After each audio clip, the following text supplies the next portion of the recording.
We are here, and we have to end this here. How do I end it? God damn it. Sorry, y'all. Um,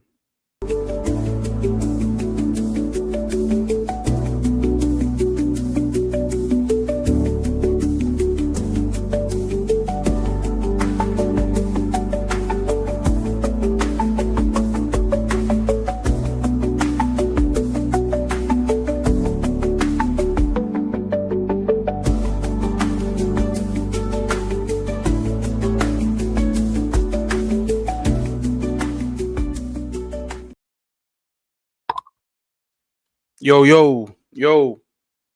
What's happening? Welcome back to Know Thyself Sundays. Side of your peace. Thank you for the super chat. So we do have the super chats going. So anybody feeling donation, you can do donation. We do not discriminate. $1.99, whatever the fuck YouTube permits. Welcome to Know Thyself Sundays. Peace, my guy, Zero, the motherfucking Mexican hero. What's happening? Always standing on motherfucking principle. Even more better, the cosmic principle. Now, as y'all know, last night my boy Trav did a fire ass live stream. All right, rereading the cosmic doctrine. Is it not near me? Mr. Kabbalah over here.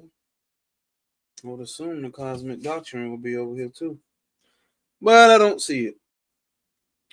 But that cosmic doctrine read last night Trav had, it hit me. It hit me with something. Just the first chapter. Just the first chapter. Matter of fact, the first page. Matter of fact, the first two paragraphs. And if you've been over here on this channel, you've been listening to what's been going on this channel. Cool. I seen you, Zero, Sir Impeccable, everybody in the chat last night, on Trav live stream. And that's what I'm talking about right now, bro, because it was fire. The shit was fire. Can't hold you. Shit was fire, which obviously is our second time reading it over there. He said I fell asleep. Zero said I fell asleep. But that first chapter, the first paragraph, that is cool. You would know this, right? Remember last night's book read, and that's in that first chapter, in that first paragraph that he read about manifestation or the ring cosmos, the very first one, right? Pete, before the swirling start happening, the swirling would be consciousness, because it's pure being, it's pure existence. Pete, I'm talking to you, Coop, because I know you have read Sri Maharaj's book dealing with, you know what he says about consciousness, right? Which is a double edge, because, you know what I'm saying, you are consciousness, and then he comes from this other perspective about consciousness, that prior to beingness, he said, because consciousness is the result, it brings you to the understanding of a ring, let's say a ring cosmos or a ring chaos or a ring past not. So when you get those, you can call it the ring of evil, or this evil and this good this. But there would be none of that if there was no consciousness. So what you are is prior to consciousness, the no knowingness state. Pete, if you go back and read that first chapter, that's all Maharaj be talking about. That's all he be talking about. From that standpoint, is where you are and what you are. Where you are and what you are, and you can't conceptualize it. She tries to give a concept, but ultimately that concept fails. Maharaj and them is just on like some, hey, listen, it ain't all these goddamn concepts. Because he understands the mind. You got to give a concept to hopefully point a person to it, but you understand the mind and what happens with human beings. We create concepts and create gods. And not only that, we get attached to that and create a whole system around these concepts. If I had the book right here next to me, I'll pull it up and pull out the part that I was thinking about. But we already got a book read going on today. You already got a book read going on today. For everybody tapping in, Cosmic Puzzle Piece, I seen you in there last night. I caught you drop that SOP in there on that first chapter of the beginning of the actual chapter into the book. Yeah, man. That Cosmic Doctrine popped off a lot of shit for me when I first started fucking with Trad Page, his YouTube channel, man. And that shit was fire. I still got I think about 45 minutes to an hour left. So I'll tap back in here in a few days to finish that book read up. But so for y'all who may just now be joining, watching this on the replay or joining now, salute to Trav because he sent a lot of followers my way. Subscribers my way yesterday on a book read. So as always, we salute my guy, my motherfucking dog, Trav. Hold up though, y'all. Yeah, it ain't right there.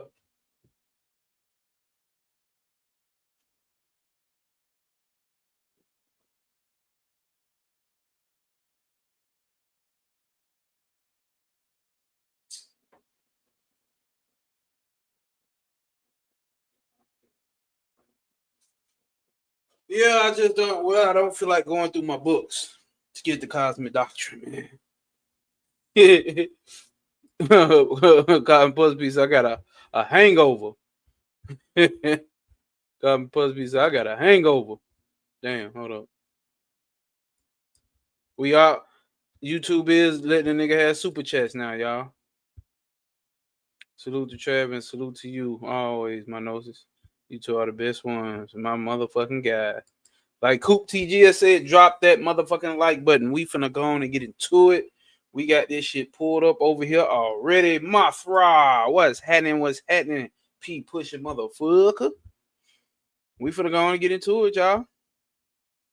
We finna go on and bust it on out because y'all know how we get to breaking down the chapters and this shit goes forever. So we'll see how far we get today. At least finish up chapter 3. Definitely gonna finish up chapter 3, but at least finish chapter 4. So let me pull this up onto the stage. Oh, not me. Boom. I don't think this is the one I wanted to do, but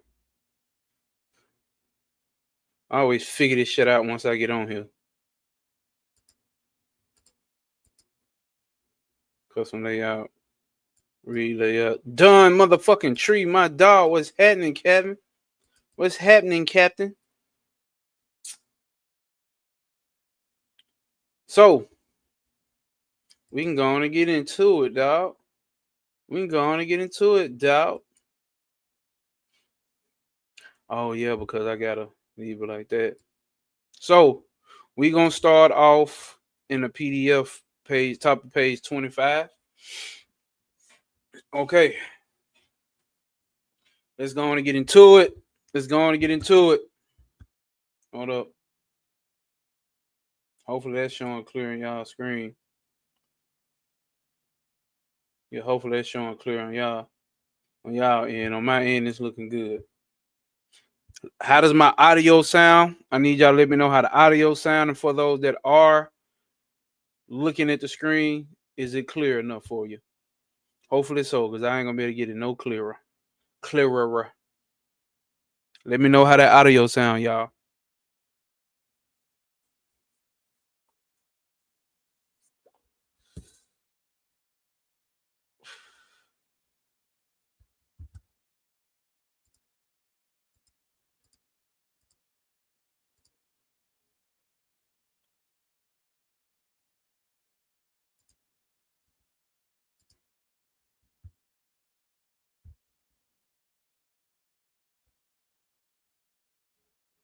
Waiting for y'all to let me know how the audio sound.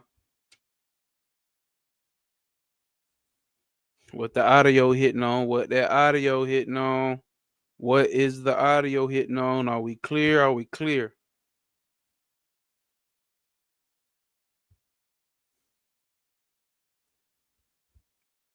All right.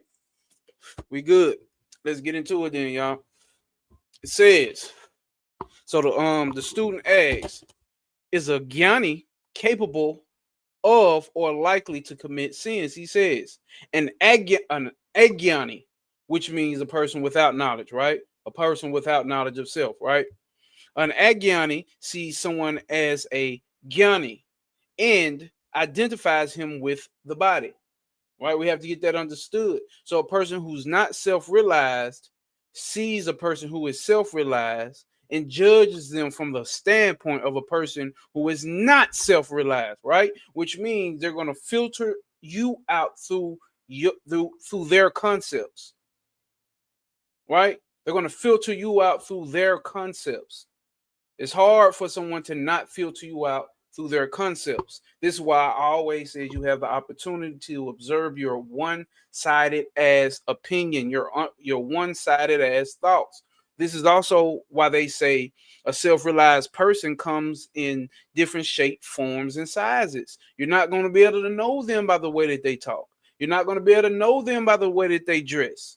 You're not going to be able to know them because they have a family, because they own a business. A Gyani doesn't see the world the same way as a Agyani does. A unself-realized person does. So an unself-realized person is going to see that person doing actions and doing this and thinking of it from your basic bitch standpoint level. All right. So a Gyani, an Agyani sees someone as a Gyani and identifies them with the body because he does not know the self and mistakes his body for the self. So you're mistaking the body for the self. He extends the same mistake to the state of a Gyani. Now let's take that back, because this is where I told y'all this is where we get mixed up with know thyself. You mistaken the body in the mind, in your personal historical history of your ancestors or what the fuck ever. You're mistaking that for knowledge of the self. That's basically what it's saying. So you're mistaking that self for the body. That's the body mind complex. Exactly what I have been saying about know thyself. He extends the same mistake to the state of the Johnny, or the Gyani. The Gyani is therefore considered to be the physical frame by the person who does not know thyself. Again, since the Agyani, though he is not the doer, imagines himself to be the doer and considers the actions of the body his own. He thinks the Gyani to be similarly acting when the body is active. But the Gyani himself knows the truth and is not confounded. The state of a Gyani cannot be determined by a Agyani, and therefore the question troubles only the Agyani and never arises for the Gyani. If he is a doer, he must determine the nature of the actions. The self cannot be the doer. Find out who is the doer, and the self is revealed. Does anybody have a question about that? Anybody have a question, a statement? Sunshine Chick, peace, peace, peace. Anybody have a question or statement about the difference between an unself-realized person looking upon a so-called self-realized person and seeing the self-realized person as an actual person and putting him under the pretenses of an actual person is what he's saying. The self-realized person knows that all is an appearance within consciousness, including the body. It's an appearance. So let's be clear here. The self-realized, the Gyani, right, wouldn't even be going by these concepts. But since he's speaking to people who are not self-realized, has to use these concepts. And since we're going to use concepts, we're going to say this. By simply understanding the 5 elementals and the 3 gunas, you will understand that that is who is doing all of the doing. The self-realized person does not take ownership of doership. It doesn't mean he has to go around telling people, oh, I'm not doing nothing. I'm not doing nothing. No. Inwardly, he knows. Inwardly, he knows he is not doing nothing. He's not on a spiritual path. Outwardly, if he has to talk to people, yes, we can have this conversation about a path. Yes, we can have this conversation about me doing rituals. Yes, you can see me doing ritual. You can see that body of the Gyani doing rituals. And it will confuse you because you're not aware of what the fuck is actually happening here. It's gonna seem very contradictory. But this is why it's called knowledge of thyself, the self. It's not knowledge about what other people are doing. It's never been that. It's always been know the self.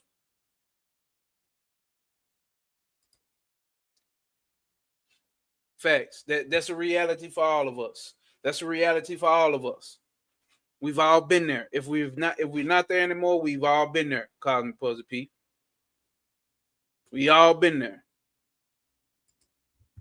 Don Tree facts. Self knows nature is the doer. Self knows nature is Shakti is doing all of this. Prakriti is doing all of this. Bina is doing all of this.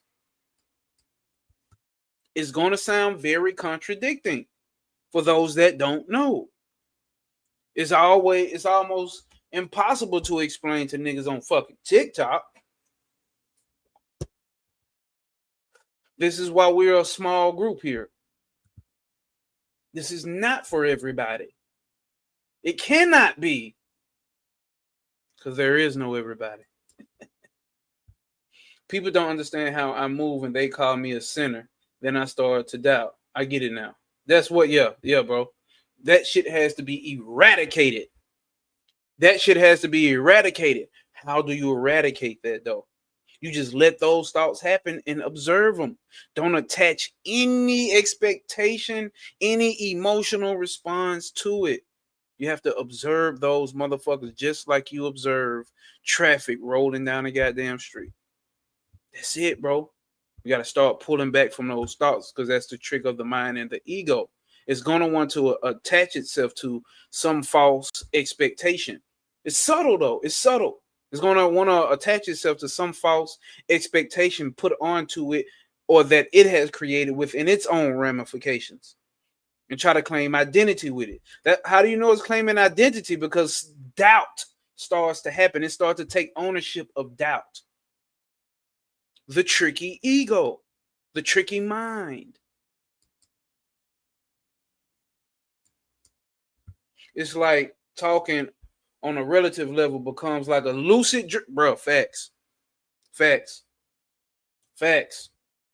Cool. Don't take shit personal. Why though? Right, Don Tree. But let's say why. Because none of this shit is personal. You are the impersonal observer. You are the impersonal watcher. You are the impersonal consciousness.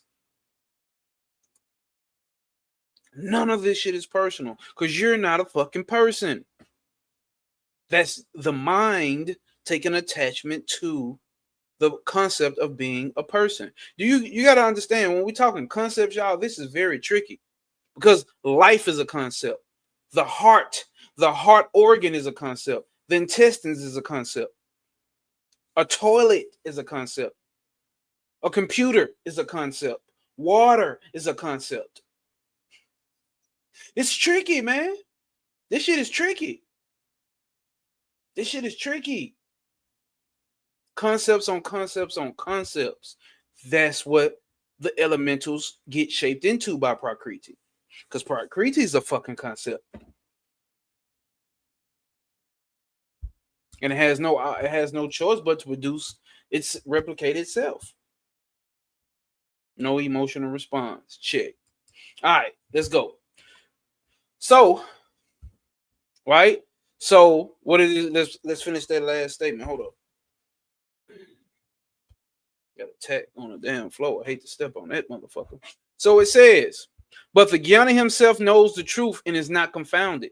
The state of a Jnani cannot be determined by an Ajnani, and therefore the question troubles only the Ajnani and never arises for the Jnani. If he is a doer, he must determine the nature of the actions. The self cannot be the doer. Find out who is the doer, and the self is revealed.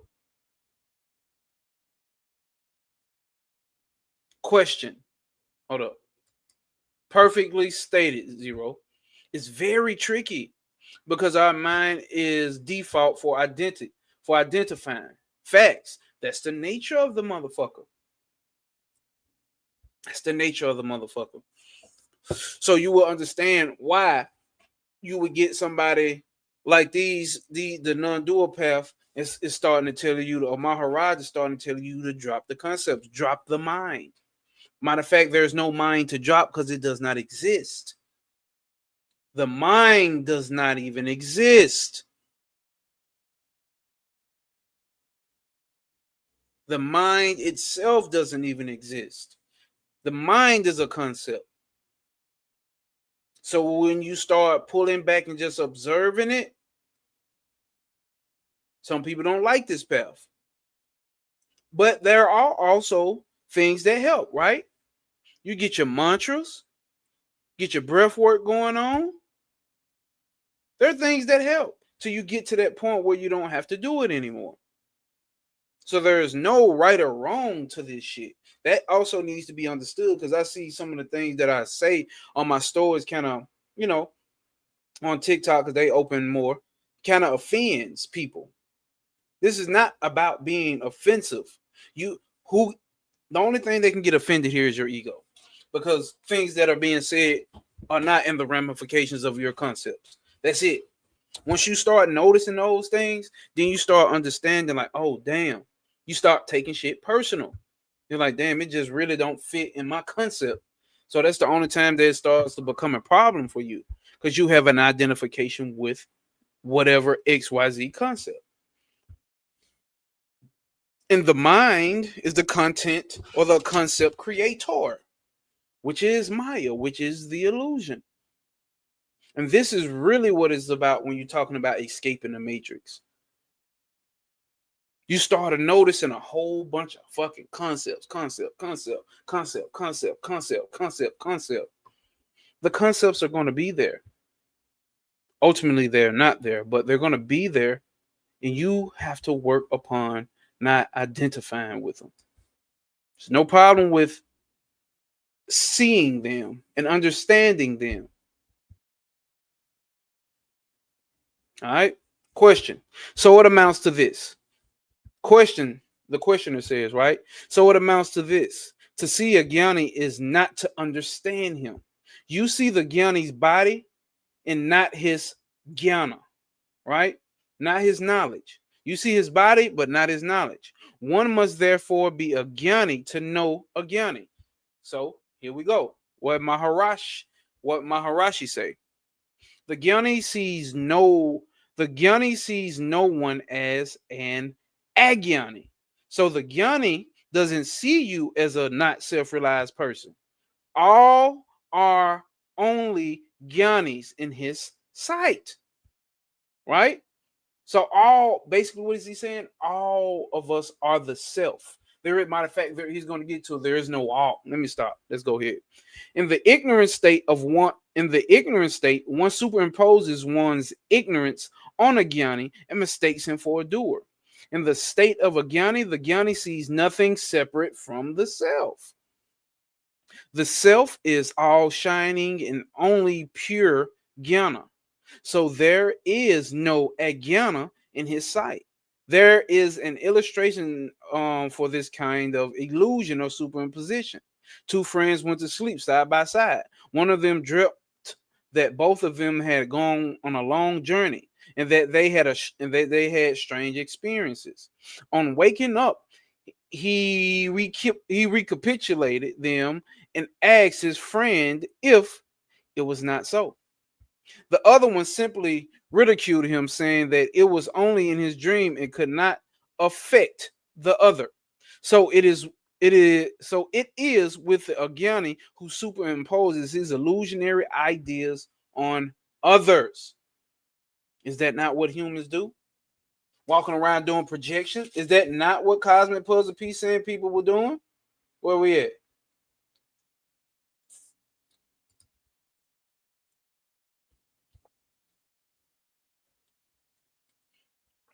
But people, yeah, people put other projection. Mm-hmm. So people go around proposing their ignorance on Cosmic Puzzle Piece, calling him a sinner. That's their ignorance. They're what's the name into him, projecting it on him. Right? You have said that the Gyani can be and is active and deals with men and things. I have no doubt about it now. But you say at the same time that he sees no difference. To him, all is one. He is always in the consciousness. If so, how does he deal with differences with men, with things which are surely different? He sees these differences as but appearances. Do you hear that? How does the Gyani see it? He sees these differences. He sees these differences as but appearances. Just appearances. He sees them not as separate from the true, the real, which he is one. That's a lot right there. That's a lot to take in right there. So this is why I say that the illusion is an illusion. Okay, yeah, it's an illusion, right? Because all of these are an appearance. But what's the source of that appearance? It is the cosmic principle. It is consciousness. Or we can go into the absolute, but that's another thing because I open up the membership here on YouTube and we'll start having that conversation. But on the forefront of this YouTube channel, we're going to be talking about getting the understanding of consciousness.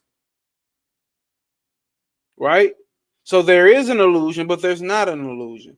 There's an illusion that there is an illusion. All is the self. So that means Maya is the self as well. The illusion is the self as well. It's foundational core principle. Question. The Gyani seems to be more accurate in his expression. He appreciates the differences better than the ordinary man. If sugar is sweet and wormwood is bitter to me, he too seems to realize it so. In fact, all forms, all sounds, all tastes, etc., are the same to him as they are to others. If so, how can it be said that these are mere appearances? Do they not form part of his life experience? Here we go. I have said that the equality is the true sign of jnana, right? I have said that equality is the true sign of jnana, a true sign of knowledge. The very term equality implies the existence of differences. Do you hear that? The very term equality implies the existence of differences. So When you hear these types of talks and understandings, you get to understanding that like the words that we already use presuppose that there is a separateness.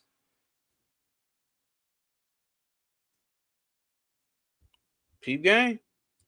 It is a unity that the Gyani perceives in all differences, which I call equality. Equality does not mean ignorance of distinctions, right?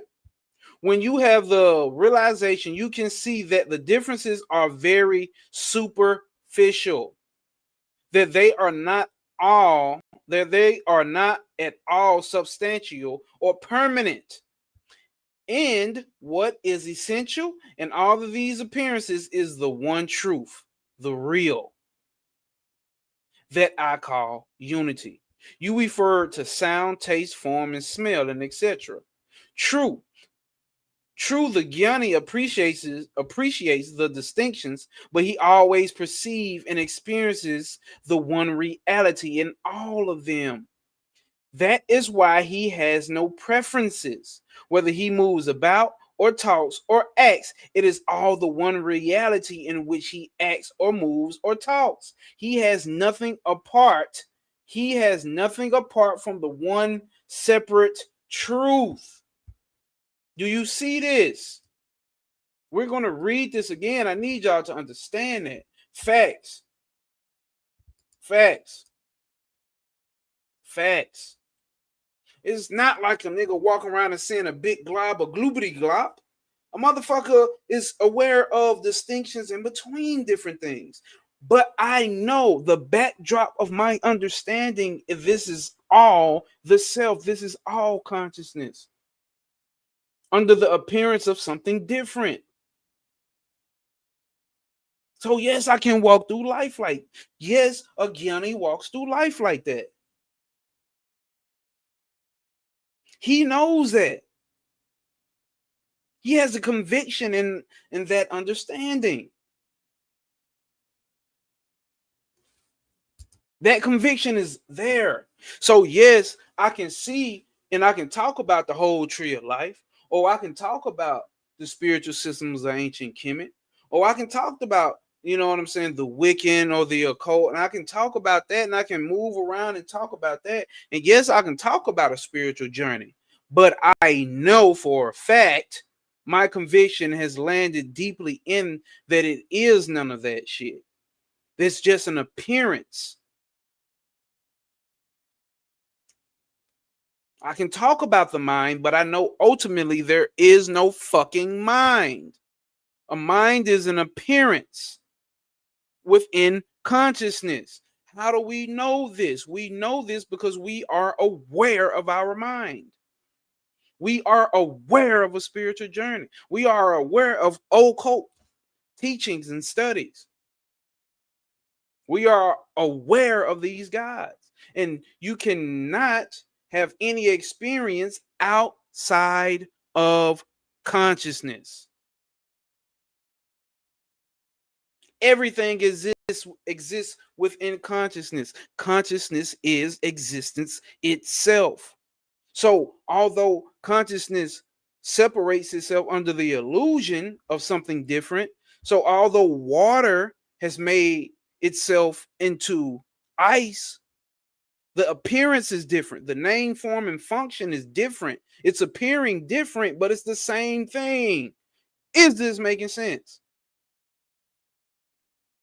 Let me get something in the chat. Equality does not mean ignorance of distinctions. When you have the realization, you can see that these differences are very superficial, that they are not all substantial or permanent. And what is essential in all these appearances is the one truth, the real, that I call unity. You referred to sound, taste, form, smell, and etc. The true Gyani appreciates the distinctions, but he always perceives and experiences the one reality in all of them. That is why he does not have, that's why he has no preferences. Whether he moves about or talks or acts, it is all the one reality in which he acts or moves or talks. He has nothing apart from the supreme truth. Question. They say that the Jnani conducts himself with absolute equality towards all. That's a question. He says, yes. Friendship, kindness, happiness, and such other attitudes become natural to them. Affectionate towards the good, kindness towards the helpless, happiness in doing good deeds, forgiveness towards the wicked, all such things are natural characteristics of the Jnani. Oh, and that comes from Patanjali Yoga Sutras, chapter 1, verse 37. You asked about Jnanis. They are the same in any state or condition, as they know the reality, the truth in their daily routine of taking food, moving about, and all the rest. They, the Gyanis, act only for others. Not a single action is done for themselves. I have already told you many times that just as there are people whose profession is to mourn for a fee, so also the Jnani do things for the sake of others with detachment, without themselves being affected by them. The Jnani weeps for the weeping, laughs with the laughing, plays with the playful, sings with those who sings, keeping time to the song. What does he lose? His presence is like a pure, transparent mirror. It reflects the image exactly as it is. But the Jnani, who is only a mirror, is unaffected by actions. Unaffected by actions. How can a mirror or the stand on which it is mounted be affected by the reflections? How can that be, y'all? Nothing affects them as they are mere supports. On the other hand, the actors in the world, the doers of all acts, the Agyanis must decide for themselves what song and what action for the welfare of the world. What is in accordance with the attitude of the sastras, right? Oh, that's not the sastras. What's the fuck the sastras mean? I forget. Or what is in accordance with the uh, damn, what does the sastras mean, y'all? Let's look it up. Fuck it. Because I forgot and I don't feel like going back.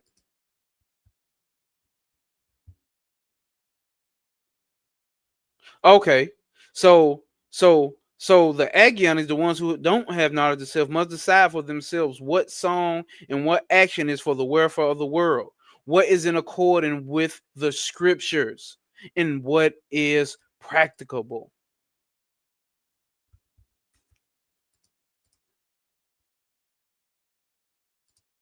See what I'm saying? They trying to do what's in accordance with the ritual, what's in accordance with the spiritual system. Again, is not trying to do all that. They got to figure out what song, what candle to burn, what should I do with this, and what should I do with that. Will this God be mad at me? Type shit. All right, let's read the comments. Cotton Pusby said this goes so good with last night book read. Good and evil is not real. Fact. Mine is the illusionist. Makes total sense. Don Tree says, now here, now here, home of the aware. Ultimately, presence becomes the eternal present or gifts or gift. Come on now. Sounds like an anchor to time and space. Y'all my people. That's what I'm talking about, baby. That's what I'm talking about. If y'all just join and hit that like button. It says, right? Question says, there are said to be Sade Mukta, liberated or while still in the body, and Veda Mukta, liberated at the time of death. There are said to be liberation, why there can be liberation while you're in a body, and there can also be liberation at death. Here we go. What's his answer to that, right? There is no liberation. And where are the muktas?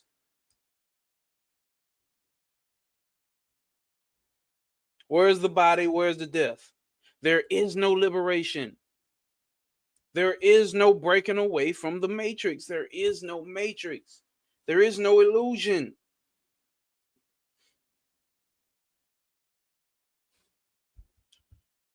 Question. Do not Hindu scriptures speak of mukti? Mukti is a synonym with the self. Liberation is the self. Liberation is the self. You are liberation itself, is what he's telling you. Jivan Mukti, liberated while in the body, and liberation while at death are all for the ignorant. Listen to what he's saying. This is why we say that what path?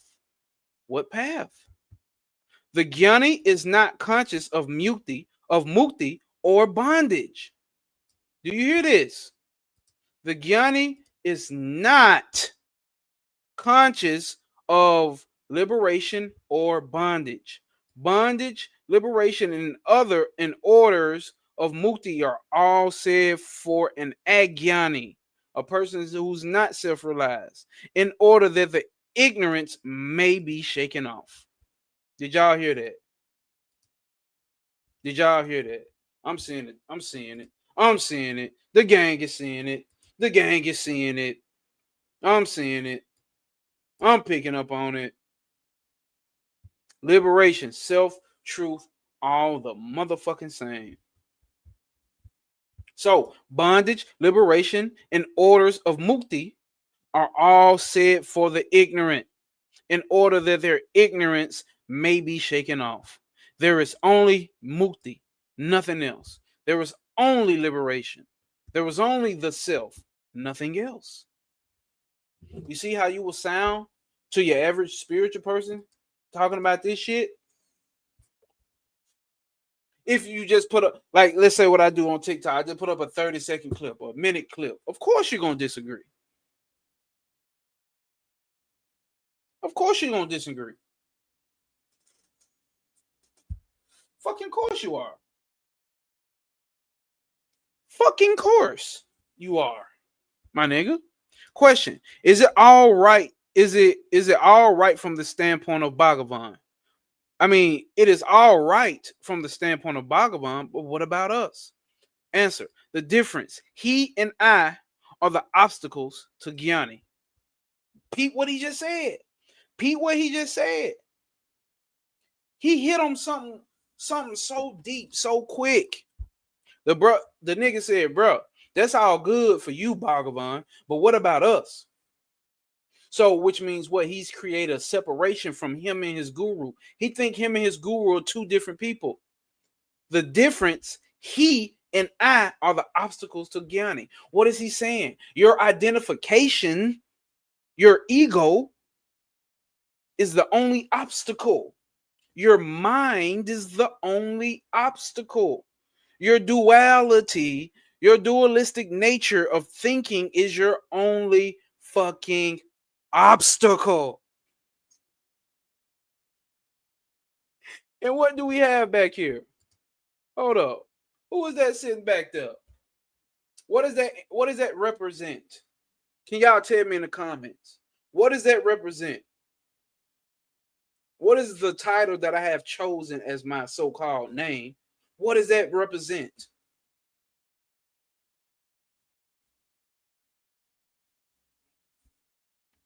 What is that? Remover of motherfucking obstacles. What the fuck is you? What you think going on, gang? What you think going on? What obstacles? You think you're removing obstacles? Oh, let me get these low vibrational motherfuckers up out my way. That's an obstacle. Let me get these bills up out my way. That's an obstacle. Let me get my self-sabotaging thoughts up out the way. That's an obstacle. The real obstacle, those are all playmates in the mind. The real obstacle is the mind itself, nigga. The real obstacle is the ego itself. The real obstacle is your concepts itself.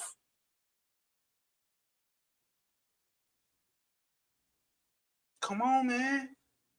All of that shit is a mere fucking appearance, man. All of that other shit is a fucking appearance. In the mind, the real obstacle to self, to realization, to so-called true knowledge is nothing but the mind and the fucking concepts. Now, I only read the first sentence of this. The people will call it lazy, but they don't understand that it's all about awareness. Facts. Because what are people going to want to do? We have to do something. We have to do something. We got to do something. You got to do something. You got to do something. Got to do something. Got to do something. I got to do a ritual. Got to do this. Got to do that. I got to do this. I got to do that to realize itself. Well, I ain't got there yet because I got to do this first. And I got to do that first. This is called the lazy path, the direct path, the short path. Zero, no. I sent, well, of course, all y'all know, but I'm just saying, I sent Zero a dope ass video. Come on, man.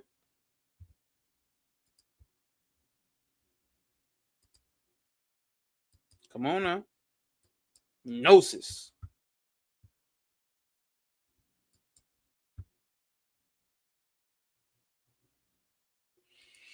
Come on. All right. You once said the liberated man is free indeed to act as he pleases. Right? You once said that the liberated man is free indeed to act as he pleases. So what would that go back to last night? The ring cosmos? Man, I ain't even finna go into it because I start having a side conversation. Hold up. And when he leaves, hold up. You once said, this is the questioner talking. You once said the liberated man is free indeed to act as he pleases. And when he leaves the mortal coil, he attains absolution, but returns not to this birth, which is actually death. Huh? Sounds like some shit. Who said? Bobby said? Panic said? I don't know. You tell me. The statement gives the impression that although the Gyani takes no birth again on this plane, he may continue to work on subtler planes if he chooses. Is there any desire left in him to choose? Hold up. This statement gives impression that although the Gyani takes no birth again on this plane, he may continue to work on subtler planes if he so chooses. Is there any desire left in him to choose? No, that was not my intention. All right, that wasn't his intention. Further, an Indian philosopher in one of his books interpreting Sankarya says that there is no such thing as Veda Mukti, liberation after his death. The Mukta takes a body of light in which he remains till the whole of humanity becomes liberated. That cannot be Sankarya's view. That cannot be Sankarya's view. So that's a question of making that statement, right? That you have to stay into a body. You get stuck into a light body till the whole of humanity becomes liberated. So here is what the guru says. Here's what Maharshi says. That cannot be Sankara's view. In verse 556 of Vivekananda, y'all know I butchered that word. He says that after the dissolution of the physical body sheath, or the physical sheath, the liberated man becomes like water poured into water, and oil into oil. It is a state in which there is neither bondage nor liberation. Taking another body means throwing a veil, however subtle, upon reality, which is bondage. Liberation is absolute and irrevocable. Irrevocable. Irrevocable. How can we say that the Gyani is not in two planes? He moves about with us in the world and sees the various objects we see. It is not as if he does not see them. For instance, he walks along. For instance, he walks along. He sees the path he is treading, right? Spiritual path. Suppose there's a chair or a table placed across the path. Never mind, physical path. He sees it, avoids it, and goes around it. So, have we not to admit he sees the world in the objects there, while of course he sees the self? So basically, they questioning: does he see a big slab of glooby glop around the world while everybody else sees tables, chairs, and planes and snakes? Oh shit! Damn, damn, y'all. Hold up. Oh shit! Y'all ain't telling me y'all can't see the shit. Y'all looking at me read. Y'all ain't telling me shit, man. Nobody told me a goddamn thing. Y'all just looking at me. All right. You say, you say the Gyani sees the path, treads it, comes across the obstacles, avoid them, etc. And whose eyesight is all of this? And the Gyanis are yours. He sees only the self and all in the self. See how they get to projecting? See how they get to projecting? Are there not illustrations given in our book to explain the saja or the natural state clearly to us? Is it? There are. For instance, you see a reflection in the mirror. For instance, you see a reflection in the mirror, and the mirror. You know the mirror to be the reality, and the picture in it a mere reflection. It is necessary to see the mirror. We should cease. I mean, it's necessary to see it. Hold up, my bad, y'all. Let's read that again. Let's read that again. Let's read that again. There are, for instance, you see a reflection in the mirror,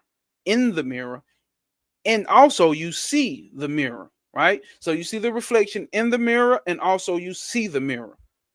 You know the mirror to be the reality, and the picture in it a mere reflection, right? It is necessary that it is necessary to see the mirror. We should, cause what the fuck, man? It is necessary to see the mirror. We should cease to see the reflection in it. So should we cease to see the reflection in it because we see the mirror, nigga? The reflection is still there. So just because we have noticed that the true reality is the mirror, is consciousness, should we stop seeing separate so-called separate things inside of it? Because all is an appearance in consciousness, right? So should we stop seeing the table, chairs, and trees?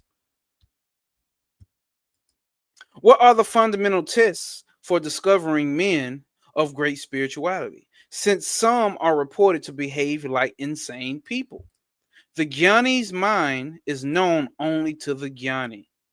One must be a Gyani oneself in order to understand another Gyani.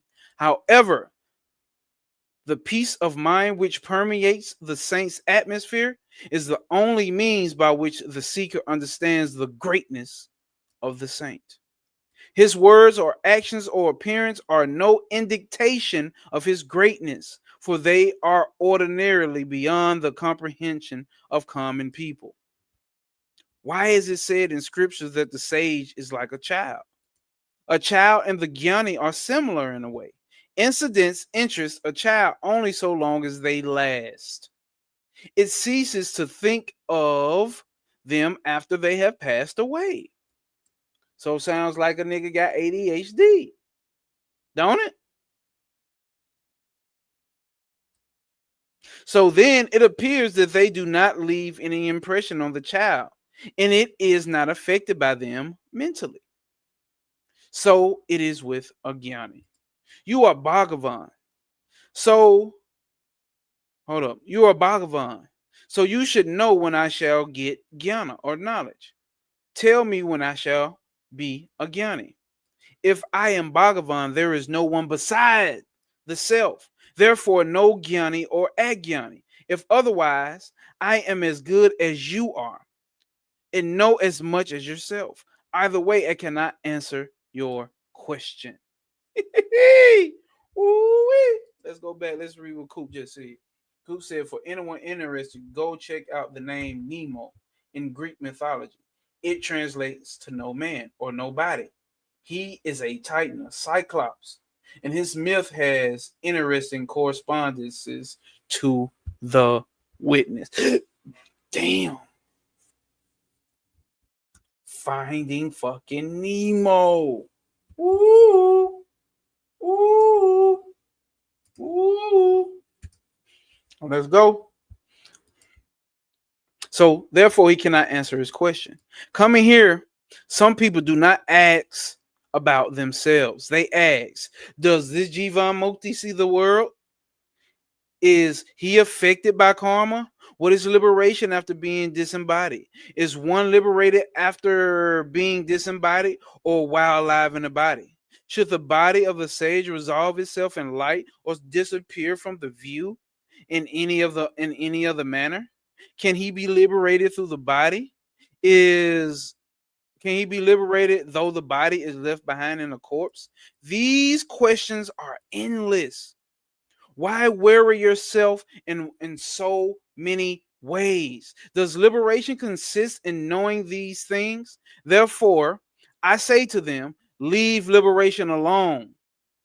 Is there bondage? Know this. See yourself first and foremost.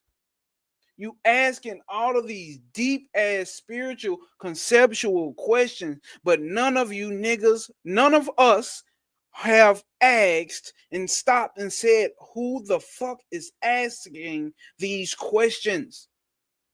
We go ask about all these goddamn dimensions. We go ask about how the fucking universe started. We go ask about what happened after motherfucking death. We go ask about what fucking candle to use. What is this God gonna do?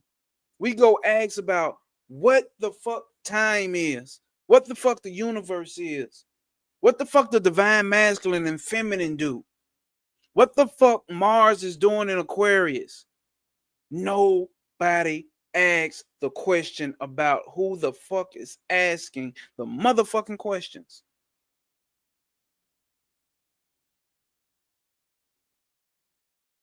Nobody wants to know about theyself. Nobody wants to know the self.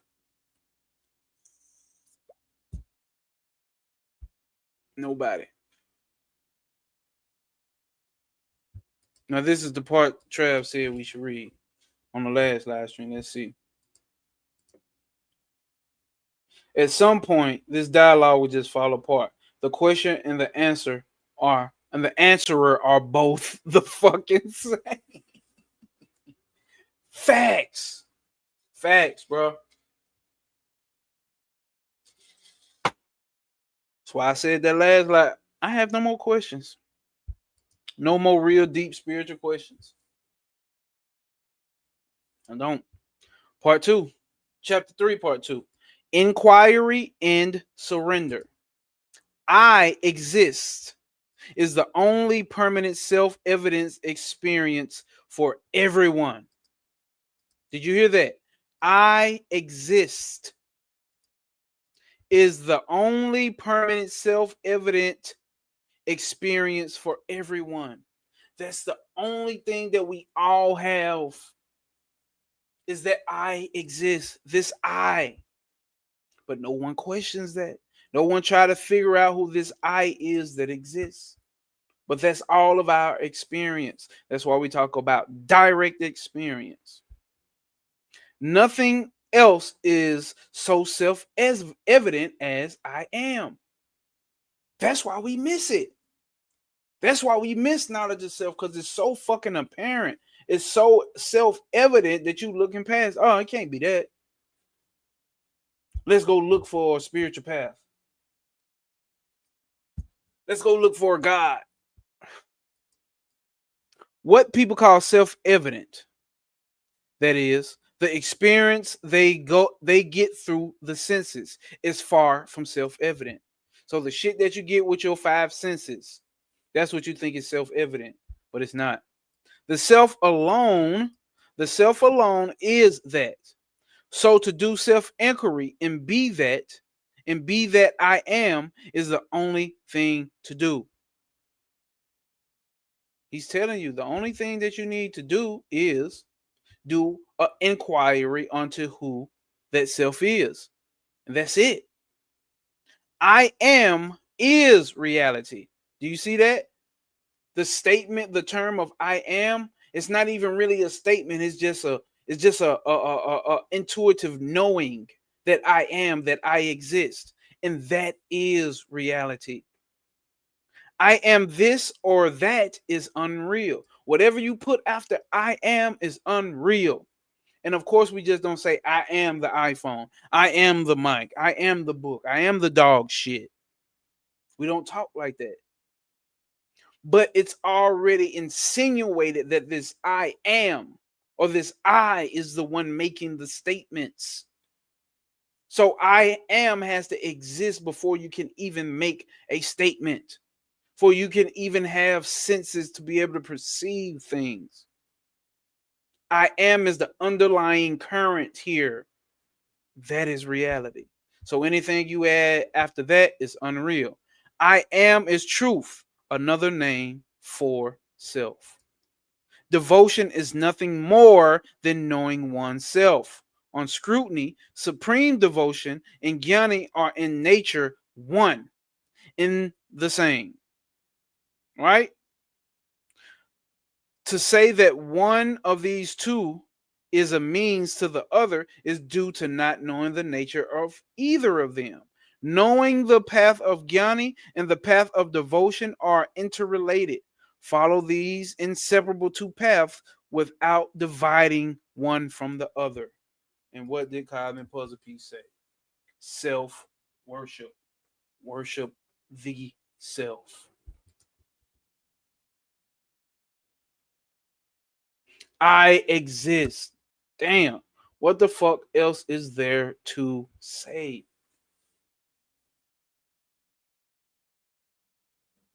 And then we come back with the double entendre. I am not. I fuck with y'all, gang. I am that I am. There's a reason JC spoke in parables, right? Because he got to give the babes, got to have milk. They can't chew the meat. They can't chew the meat. This would have been the secret society of JC's time, right? You got to get this shit over here. You got to come over here onto the YouTube channel and get the real shit. Because you ain't going to be able to understand. You ain't going to be able to understand everything. You ain't going to be able to understand it all. Come on now. Your average person is not going to be able to get it. So that's why I say there are needs for these spiritual systems, right? There are needs for these spiritual systems because everybody's mental temperament cannot take that. Everybody needs to set their mind on a sign or a symbol. Majority of people need to set their mind on a sign or a symbol or a concept to attach to and get offended. I can say fuck Ganesha. I can say fuck Shiva. I can say fuck Isis. I can say fuck Noon and Artun or Osiris and Heru. I can say fuck Shiva. I can say fuck the cosmic P. I'm not attached to the concepts because these concepts are ultimately not the thing itself. Because there is no thing. There is only the self. So I can say fuck all of that. Because I'm not attached to none of that. Fuck a spiritual system. Fuck occultism. Fuck higher levels of spiritual paths. Because these things are speaking of a these are signs and symbols to represent something that they ultimately can't represent. Is that not what we just talked about yesterday on Trav's Live in that first chapter and paragraph? The unfortunate basically told you her words, what she's trying to describe basically may give you nothing to the mind. It does nothing for the mind because the mind cannot get it. The only thing that mind can get is concepts. So these things, these concepts are ultimately pointers. They are not the real thing itself. Give me 1 second, y'all. Hold up.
Nah, fact. You get this shit?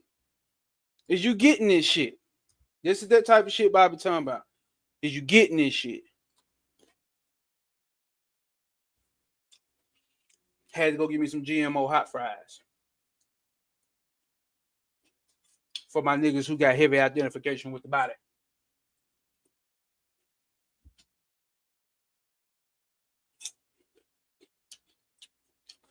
Is you niggas getting this shit?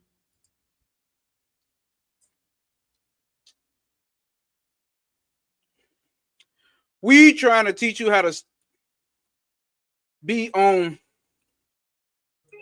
a level of the gods, beyond the gods.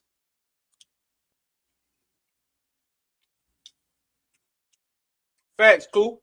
And we just not getting to it. Cotton Busby said, I'm high, I'm back high from last night. Oh boy, you doped up today, my boy.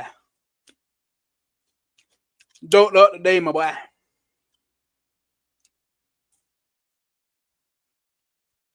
Remember, y'all, we just in the fourth fucking chapter. How many chapters do we actually got?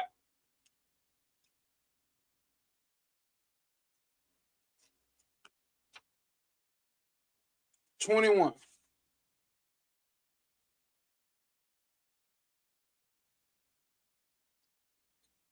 We got 21 goddamn chapters. Let's get to it.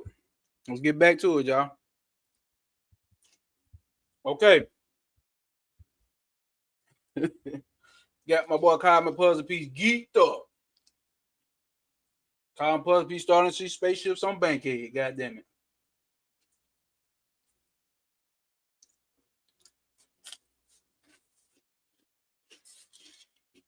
So, damn it. In this chapter,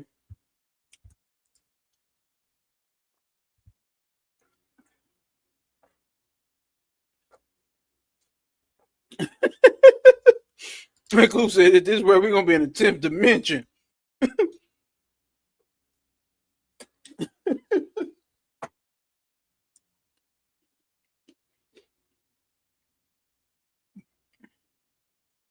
Let's see what dimension we land in, Coop. Let's see, man. So now, chapter 4, self-inquiry. I got the book over here somewhere.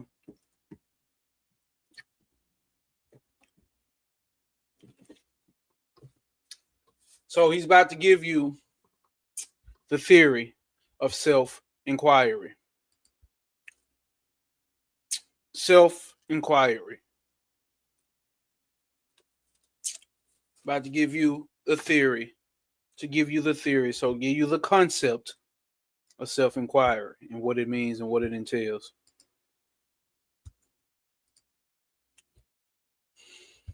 It will be, let's see. Why can't I like zoom out a certain distance and it just, oh, man, that ain't gonna work. Let's see here. Let's see how they look. Oh, yeah, they look way better. Mm-hmm.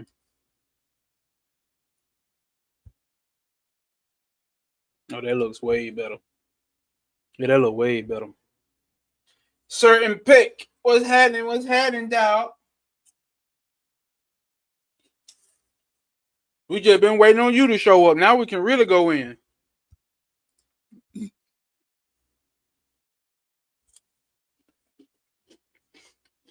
We just been waiting on certain pick to show up.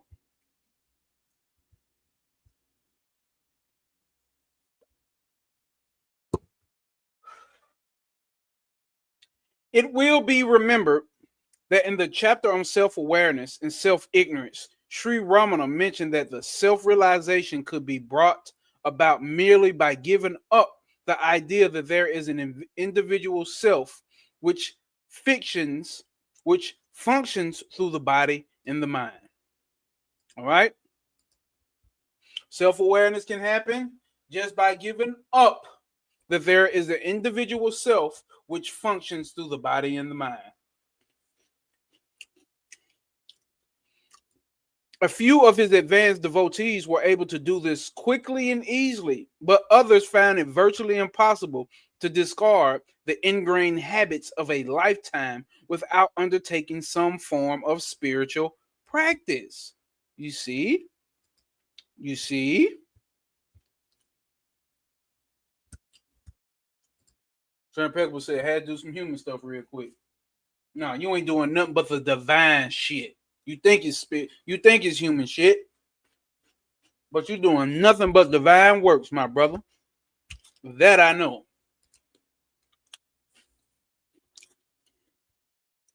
So, Sri Ramana sympathized with their predicament, and whenever he was asked to prescribe a spiritual practice which will facilitate self-awareness, he will recommend a technique he called self-inquiry.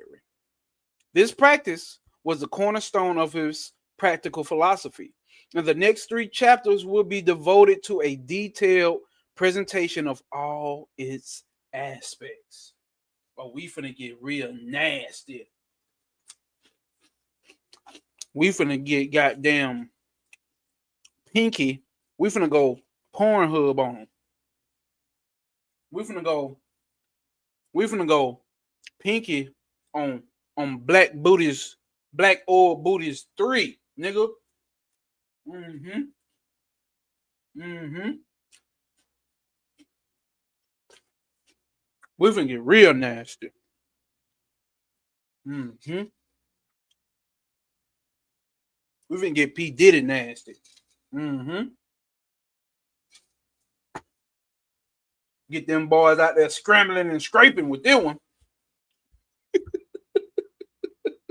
We going 2 in the pink and 1 in the motherfucking stink.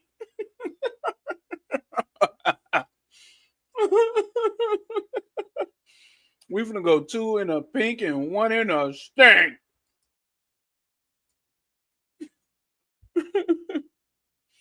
Hey, Sir Peck, what much you know about that one, boy? Boy, my daddy, boy. Boy, my daddy, boy. Boy, my daddy, boy. All I'm gonna say. I'm gonna kick off my shoes and relax my feet. Just kick it. Just kick it. All right. Get my nut situated. Let's do it. Before embarking on a description of the technique itself, it will be necessary to explain Sri Ramana's views on the nature of the mind, since the aim of self-inquiry is to discover by direct experience that the mind is non-existent. Let me highlight all of that. Did you hear that? I'm not making this shit up. the mind does not exist. And let's see. Let's see if they tell us why. According to Sri Ramana, every conscious activity of the mind or body revolves around the tact assumption that there is a I who is doing something. All right? Every conscious activity of the mind or body revolves around the tact or the tacit, I don't know how to say that, tacit assumption. It just revolves around the assumption that there is an I who is doing something. You think you doing something. I always say that, right? The common factor in I think, I remember, I am acting is the I. Here we go. He finna bust it on down. You know, the bust a brick down. Bust the brick down. That's it right there, Mothra. That's it. That's it. The common factor in I think, I remember, and I am acting is the I, who assumes that it is responsible for all of these activities. Think so? Sri Ramana called this common factor the I thought, or aham vritti, right? Literally, aham victory means mental modification of I. It's a mental modification of I. The I thought is a mental modification of I. The self or real I never imagines that it is doing or thinking anything. All right? Damn, man. Come on, man. Just give me the goddamn. Why I can't just underline it from right there? Fuck it, man.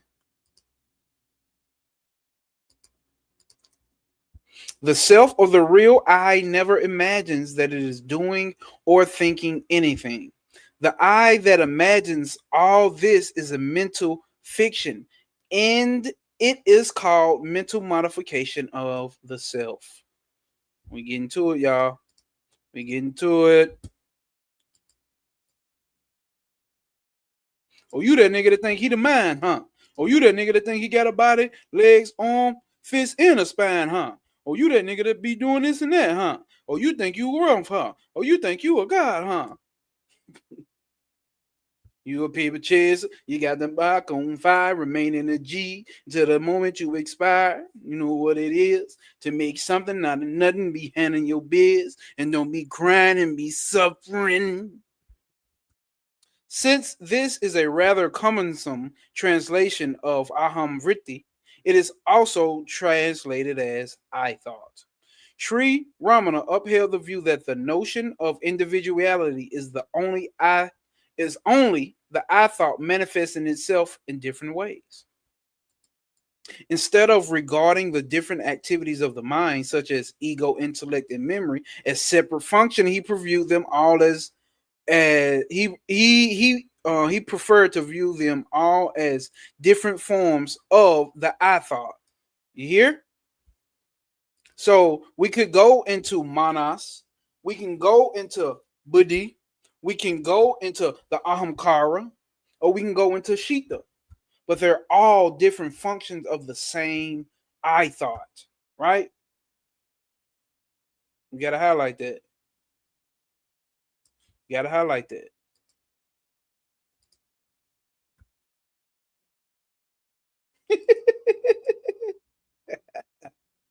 Cash money versus no limit, they say. Cash money versus no limit, they say.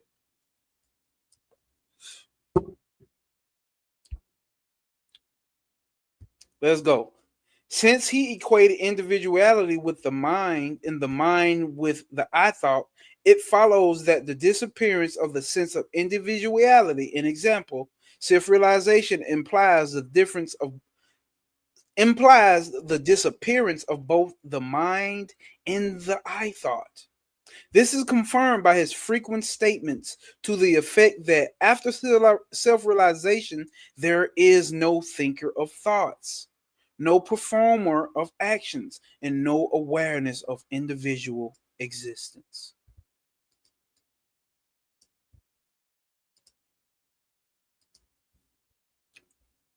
Since he upheld the notion that the self is the only existent reality, he regarded the I thought as a mistaken assumption which has no real existence of its own.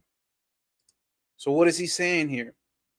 What is he saying here? What is he saying? Your ego, your intellect, your memory, the mind, all are one, and none of those have a real existence.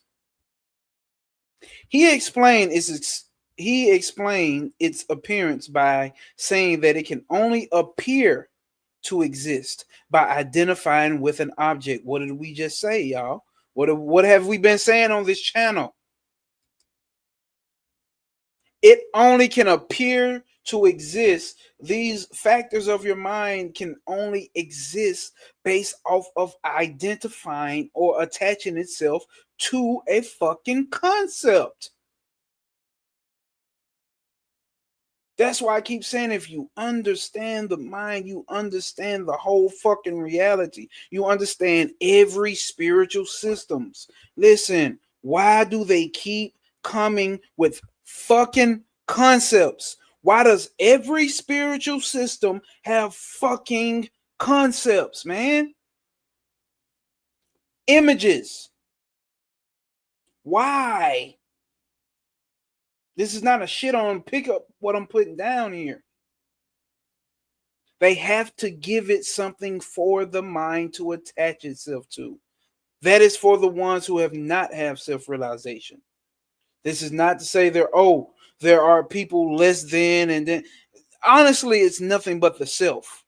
Right? So this is why Maharaj says all of this shit is a fucking, none of this shit is real. None of the words that come out of Maharaj's mouth is truth. It's all a lie.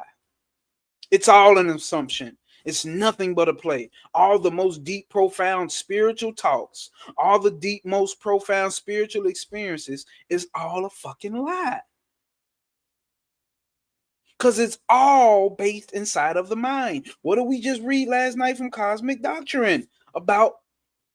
For if there's something that you do know, it cannot be the unmanifest. For if you do know it, it is the manifest. And what is the manifestation here? The matrix, the illusion, the mind. That's why I say to know the end of the mind is to know the end of concepts. To know the end of concepts is to know the end of the illusion.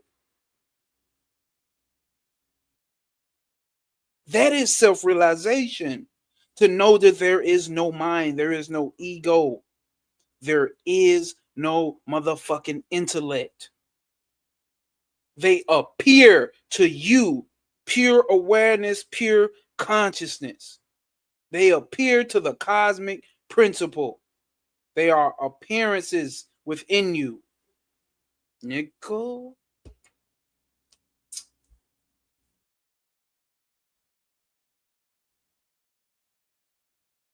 I will clip that one up and put it on TikTok. Facts. Facts, cool. There is no intercorona. It's just a concept. It's just a concept. Like in Crowley's text, he always says for students who have crossed the abyss, none of it. Damn, I ain't know that. Once you cross that abyss, all that shit don't apply to you no more. Because everything that we're giving you before you get to this abyss is all concepts based off the mind. And we're trying to ultimately work you up to this point. But here's the thing about the human mind. The human mind like to get somewhere and pick some shit to attach itself to and identify with. That's not natural for the mind. The mind is not trying to be dissolved. The mind is not trying to be ignored. How do you know that? Because your mind always coming with some shit for you to fucking do, some shit for you to worry about. It's not with that shit. But it can't take up the reality that it is nothing but a fucking illusion. And it's going to try to fight you tooth and nail. But you just have to be what you already are, which is why this book is called Be As You Are. Be awareness. That's what you are. Be that. You think you are these other things that are nothing but mere appearances. You just think you are, my nigga. Let's go. That was a profound statement right there, though. I ain't no Crowley said that. Listen, here we go. He explained, let's do it again. Since he upheld the notion that the self is the only existing reality, he regarded the I thought as a mistaken assumption which has no real existence of its own. He explained its appearance by saying that it can only appear to exist by identifying with an object. When thoughts arise, the I thought claims ownership of it, right? I am mad. I'm think. Here we go. He finna say it. Here we go. I'm depressed. I'm oppressed, right? When thoughts arise, the I thought claims ownership of them. I think, I believe, I want, I am acting. There is no separate I thought that exists independently of objects that it is identifying with. Do you hear that? He said, but there is no separate I thought. So there's no a thought of just about I that exists independent of objects which that I thought is attaching itself to. It has to have something to attach itself to. This reflected consciousness, which we call the mind, which we call the I thought, which we call the mind, the ego, the intellect. It does not exist separate from objects. What do we understand are objects? Anything that appears within consciousness is considered an object. Anything that appears in consciousness is considered a object. Anything that appears within consciousness is considered a object. Your universe is an object. Dimensions are an object. Gods are an object. A piece of dog shit is an object. My forehead is an object. The hot Cheetos I just ate is an object. Your life from birth to death is an object. Everything is an object. Hope that was clear, because that's as clear as it's going to get. All right.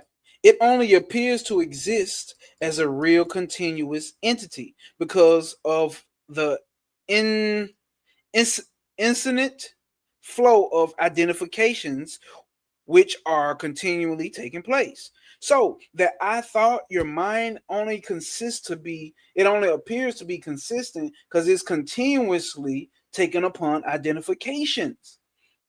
So it seems to be consistent, right? It seems to be consistent. It seems to be real. That's why you can, I am real. I'm real. What is real? The fact that it's only considering or continuously attaching itself to identifications and concepts. That's what's continuing.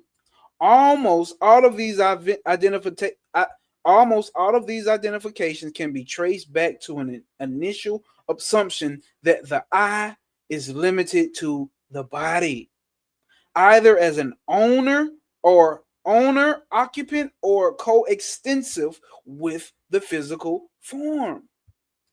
This I am the body idea is the primary source of all subsequent wrong identifications, and its dissolutions is the principal aim of self-inquiry. Come on, man. Dude ain't here to pull pull the bullshit. Dude ain't here to do the bullshit with you. It ain't nothing to fight. Hold up. See, it ain't nothing to fight. That's the illusion. Really got you thinking you have to fight, right? It ain't nothing to fight. That's the illusion, right? They're thinking you have to fight. Fight. Facts. Facts. Facts. Facts. Facts, cool. Consistently ever changing. That's it right there, bro. When we are born, we have to learn to identify with the body in self concept.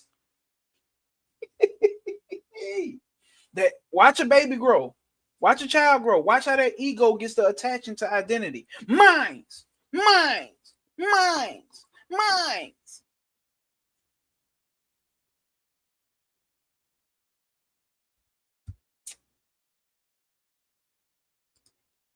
Starting to see spaceships on bang. Yeah. Gita, Gita. Sri Ramana maintained that this tendency toward the self-limiting identifications could be checked by trying to separate the subject I from the objects of thought which is identified with. Did you hear that? We finna do some checking. Check your motherfucking self. Why do you think I end every video with saying observe your one-sided ass thoughts and opinions? You always have the opportunity to observe thyself. Well, observe your lowercase self. Observe this I thought here. Sri Ramana maintained that the tendency towards self-limiting identifications could be checked by trying to separate the subject, which is I, from the objects of thought, which it identifies with. Since the individual I thought cannot exist without an object, if attention is focused on the subjective feeling of I or I am, which with such intensity that the thoughts I am this or I am that do not arise, then the individual I will be unable to connect with objects. That's it right there. That is self-inquiry in a nutshell right there. We're done. Let's go home. Pack it up, fellas. Holler at y'all next week. That is it. That's why I say you take what we're doing here is taking the ice cube, which is the ego, which think it's separate from the water. It's under the illusion. It's too cool. I think Sir Impeccable said that, or somebody said that. I said something about the ice cube, and they like the ice cube think it's too cool. You know what I'm saying? Motherfucker want to be all extra cool and shit and be separate and oh, I'm different from you niggas. You're taking that ice cube, that mind, that ego, and dropping it back into the water and let it dissolve. It no longer has a concept to attach itself to. So, since the individual I thought cannot exist without an object, if attention is focused on the subjective feeling, the subjective feeling of I or I am with such intensity that the thoughts I am this or I am that does not arise, then the individual I, the I thought, will be unable to connect with objects. If this awareness of I is sustained, the individual I or the I thought will disappear. And in its place, there will be a direct experience of the self. This constant attention to inner awareness of I or I am was called self inquiry by Sri Ramana, and he constantly recommended it at as the most efficient and direct way of discovering the unreality of the I thought.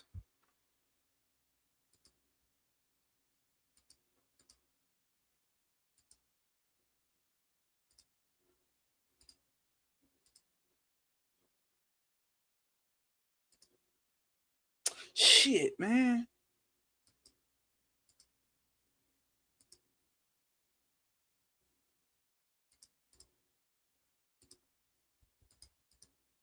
There you go.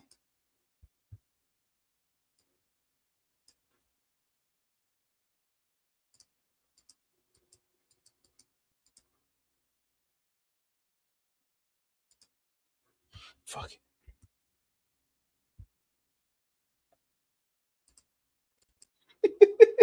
Hey, facts, cool. That's exactly what Maharaj believed. This is the end of your spiritual journey. You need not come here no more. Get out. Leave. That's it. And you know why Maharaj would do that? Because he understood the mind. He understood the mind. Or he would limit the time people have to come there. People think they're gonna be able to come for 7 days. Like after they ask him certain questions, they have a conversation. Like, okay, this is the end of you. You know what I'm saying? You may come one more day after, and not more, and not one more day, and not another day after that.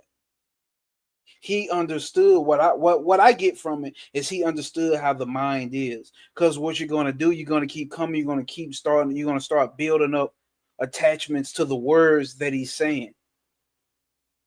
You're going to keep building up attachment to the very mere every fucking word that he's saying, and you've already basically understood what was said. You've got it, but your mind is going to try that I thought is going to come back and try to attach itself to some type of concept that Maharaj just told you. Real good. And fuck. In Sri Ramana's terminology, the I thought rises from the self or the heart and subsides back into the self when its tendencies to identify itself with the thought processes cease. So the I thought rises from the self or the heart and subsides back into the self when its tendency to identify itself with the thought objects cease. Because of this, he often tailored his advice to conform to his image of a rising and a subsiding I. He may say, trace the I thought back to its source, or find out where the I rises from. But the implication was always the same. Whatever the language used, he was advising his devotees to maintain awareness of the I thought until it dissolved in the source from which it came. And we know that source is pure consciousness, pure awareness. All right, let's do it. He sometimes mentioned that thinking or repeating I mentally will also lead one in the right direction. But it is important to note that this is only a um, pre, preliminary preliminary stage, preliminary, this is only a preliminary stage of practice. The repetition of I still involves a subject, the I thought, having a perception of an object, the thoughts, I or I. And while such duality exists, the I thought will continue to thrive. It is only it only finally disappears when the perception of all objects, both physical and mental, ceases. This is not brought about by being aware of an I, but only by being the I. Listen, this is not brought about by being aware of an I, but only by being the I. The stage of experiencing the subject rather than being aware of an object is the culminating phase of self inquiry, and it will be explained in greater detail in the following chapter. This important distinction is the key element which distinguishes self inquiry from nearly all other spiritual practices, and it explains why Sri Ramana consistently maintained that most other practices were ineffective. He often he often pointed out that traditional meditations and yoga practices necessitate the existence of a subject who meditates on an object, and he would usually add that such relationships sustained the I thought instead of eliminating it. Did y'all hear that? I'm not saying this. This is what he's saying. He thinks he viewed all of those other spiritual practices of meditating on an object ultimately did nothing but what the I thought wants to do. It gave it what it wanted to give it. So it's actually, he's saying these meditative practices were actually helping keep the mind and the ego alive. He often pointed out that traditional meditations and yoga practice necessitate the existence of a subject who meditates on an object. And he will usually add that such a relationship sustained the I thought instead of eliminating.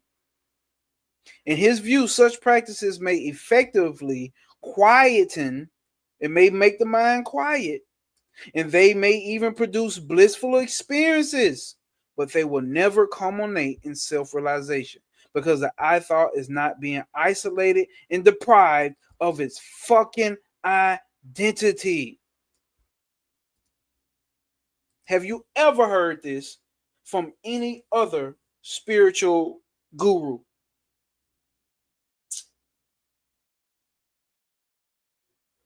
The shit that he just said.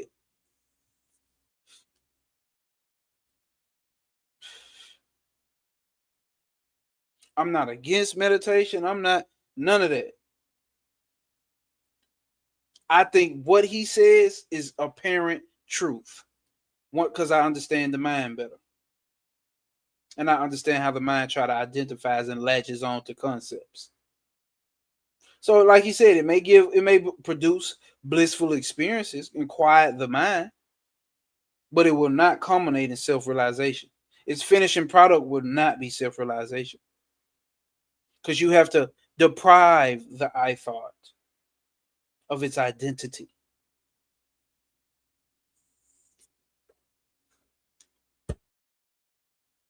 It does good for the mind. Keep that motherfucker quiet, because that motherfucker talks too goddamn much.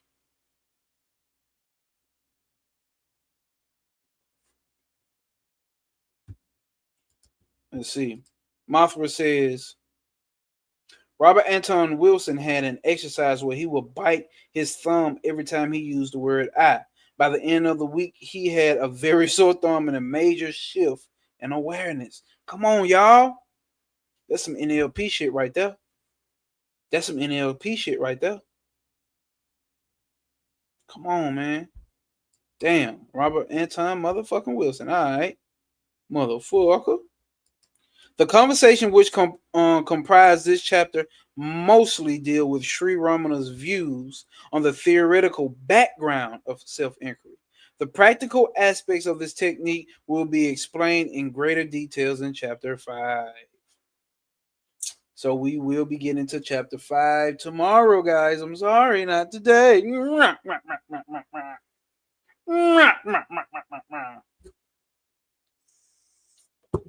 Let's see how long chapter 5 is.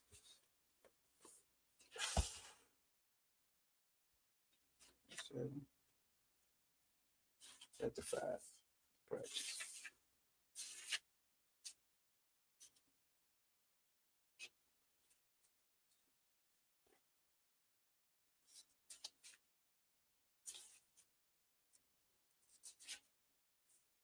Yeah, no, that I think next week will be next Sunday or sometime in the middle of the week would be because I think that it's best to follow up with that chapter with direct attention and focus on chapter 5. I think that's best to do. So we're gonna finish this chapter, and if we all want to have a little discussion, questions, or just statements, which y'all are already doing, we may do that, and then we'll end the live. But let's continue. All right, now, so here's the start of him and his students talking. What is the nature of the mind? The mind is nothing other than the I thought.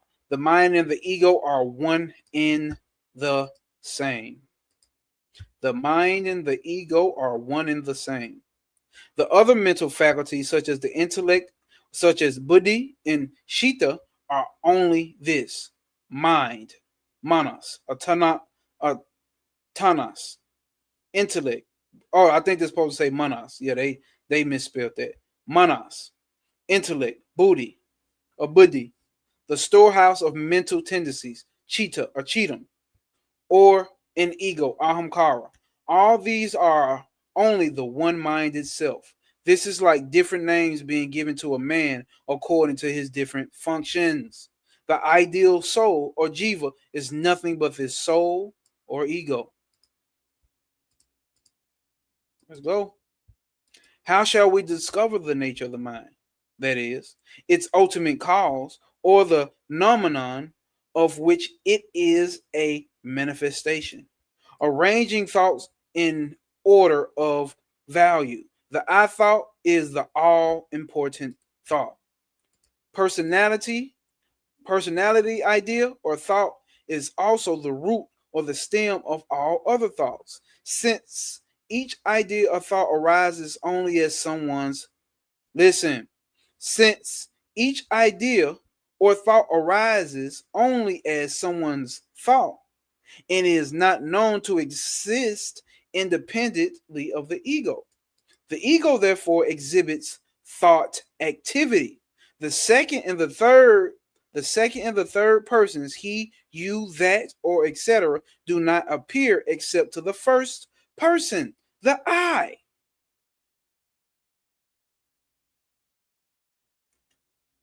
Is y'all picking up what he putting down? Let's go, let's go. Therefore, they arise only after the first person appears. Remember, I had the statement I was saying, like the first thing that we are aware of is always one.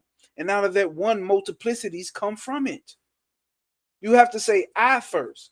You have to know that I am and I exist before you can say that nigga there, I don't like him.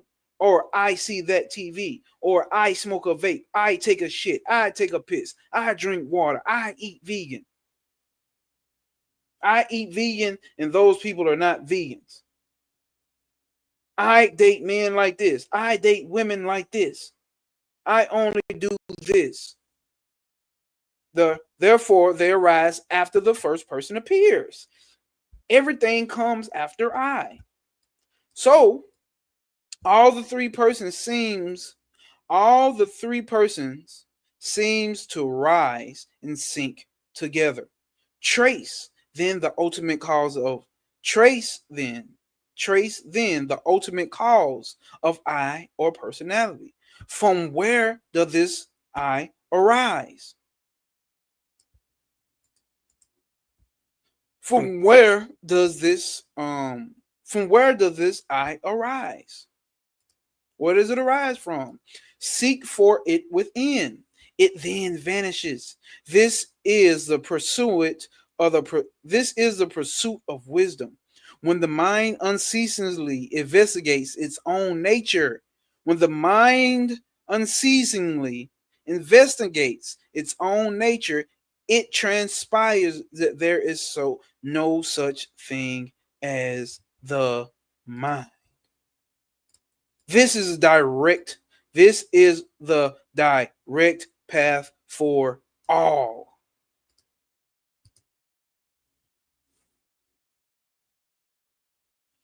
That shit straight to the motherfucking point. What we say earlier, he is getting down to the nitty gritty. All the other shit, all right. Gems, message. Hold up, man. Hold up, man. Hold up, man. You get this shit? You get this shit? You get this shit? You get this shit?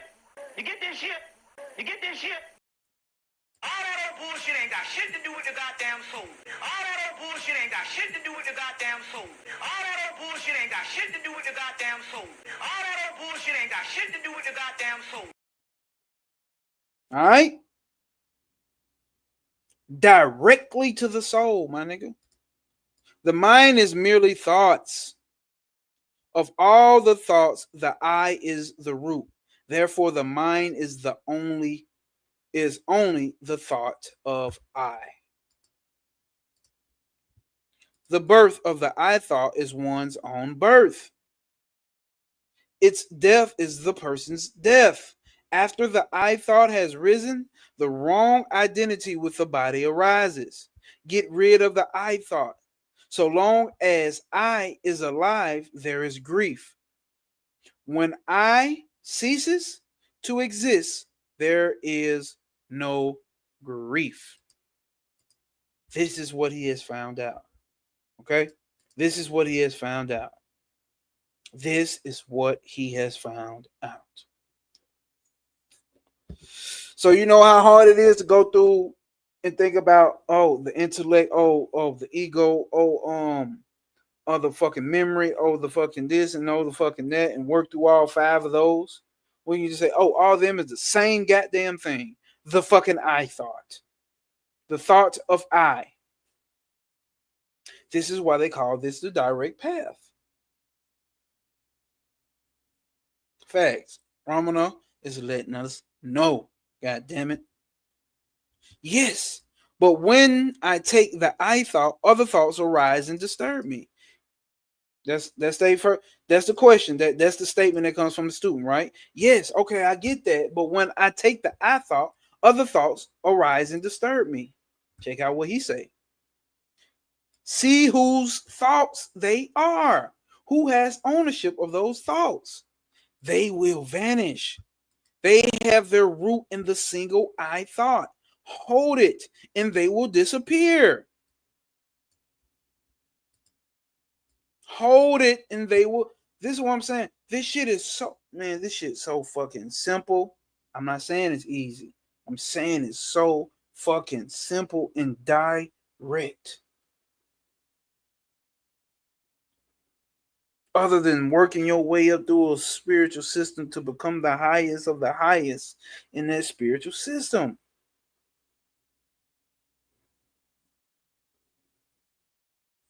What's your practice? To observe, to question the I. Who is this I? That don't sound like a sexy spiritual practice, do it? Because you want to see spirits and shit floating around. You want to see dynamic light shooting through your goddamn head. I'm a human, so I'm with you. I understand that. I'm a human, so I'm with you. I understand that. What Coop just say? The simplicity is incomprehensible to the mind. It's incomprehensible to the mind. So fucking simple. Is that not what we talked about when we go higher up on the tree of life?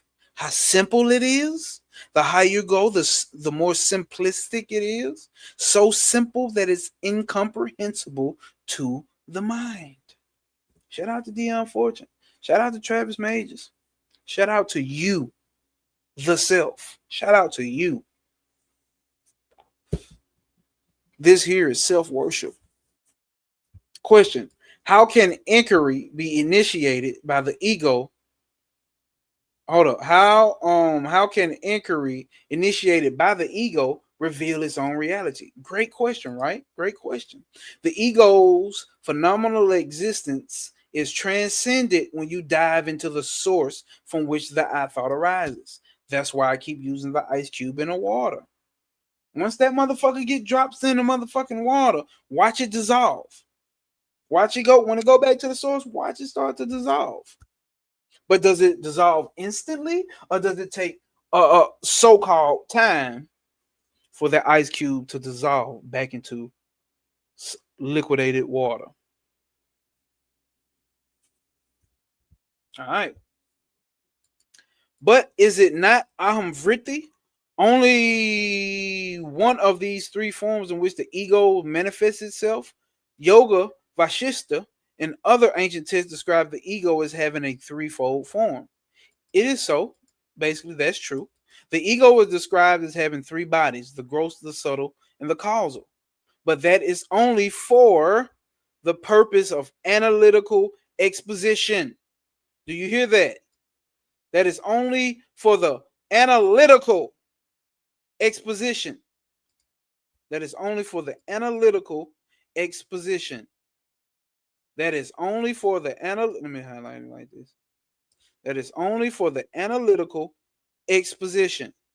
That is only for the analytical exposition. I'm going to say that shit one more time. That is only for the analytical exposition. If the method of inquiry were to depend on the ego's form, you may take it that any inquiry would become altogether impossible. Because the forms the ego may assume are legion. The ego will assume so many fucking forms you can't even count. There's not even a number, nigga. It's in legion. Therefore, therefore, for the purpose of self-inquiry, you have to proceed on the basis that the ego has but one form, namely that of the aham vritti.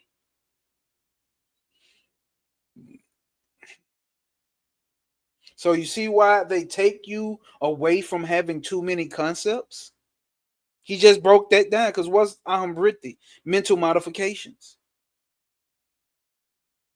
So therefore, the purpose of self-inquiry, you have to proceed on the basis that the ego has nothing but one form. Quit focusing on all of these goddamn concepts. It's not saying that shit to shit on other spiritual systems, but motherfucker has figured out what the mind, how it plays its tricks, how the ego, how the mind plays its tricks. Double down on having too many goddamn concepts because you're gonna start identifying with them.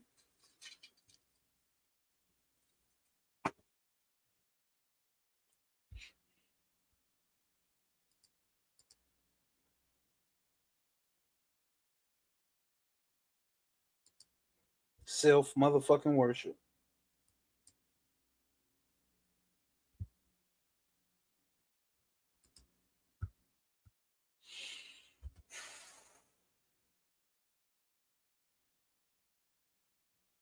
But the questioner says, but it may provide inadequate.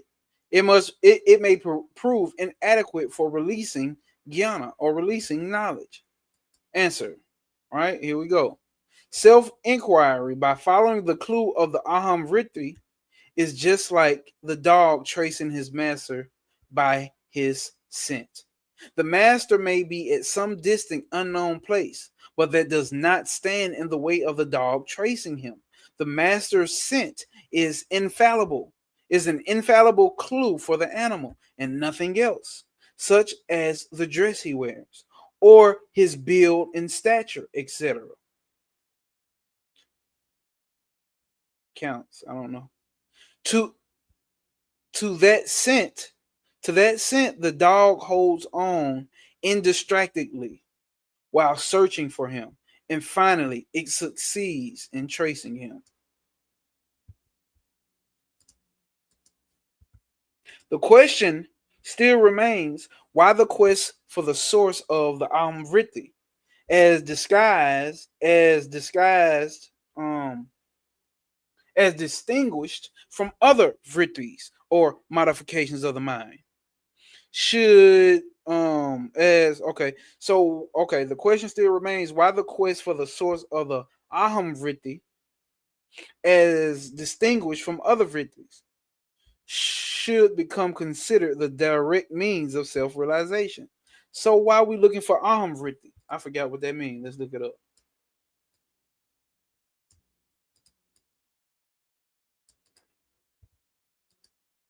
God damn it.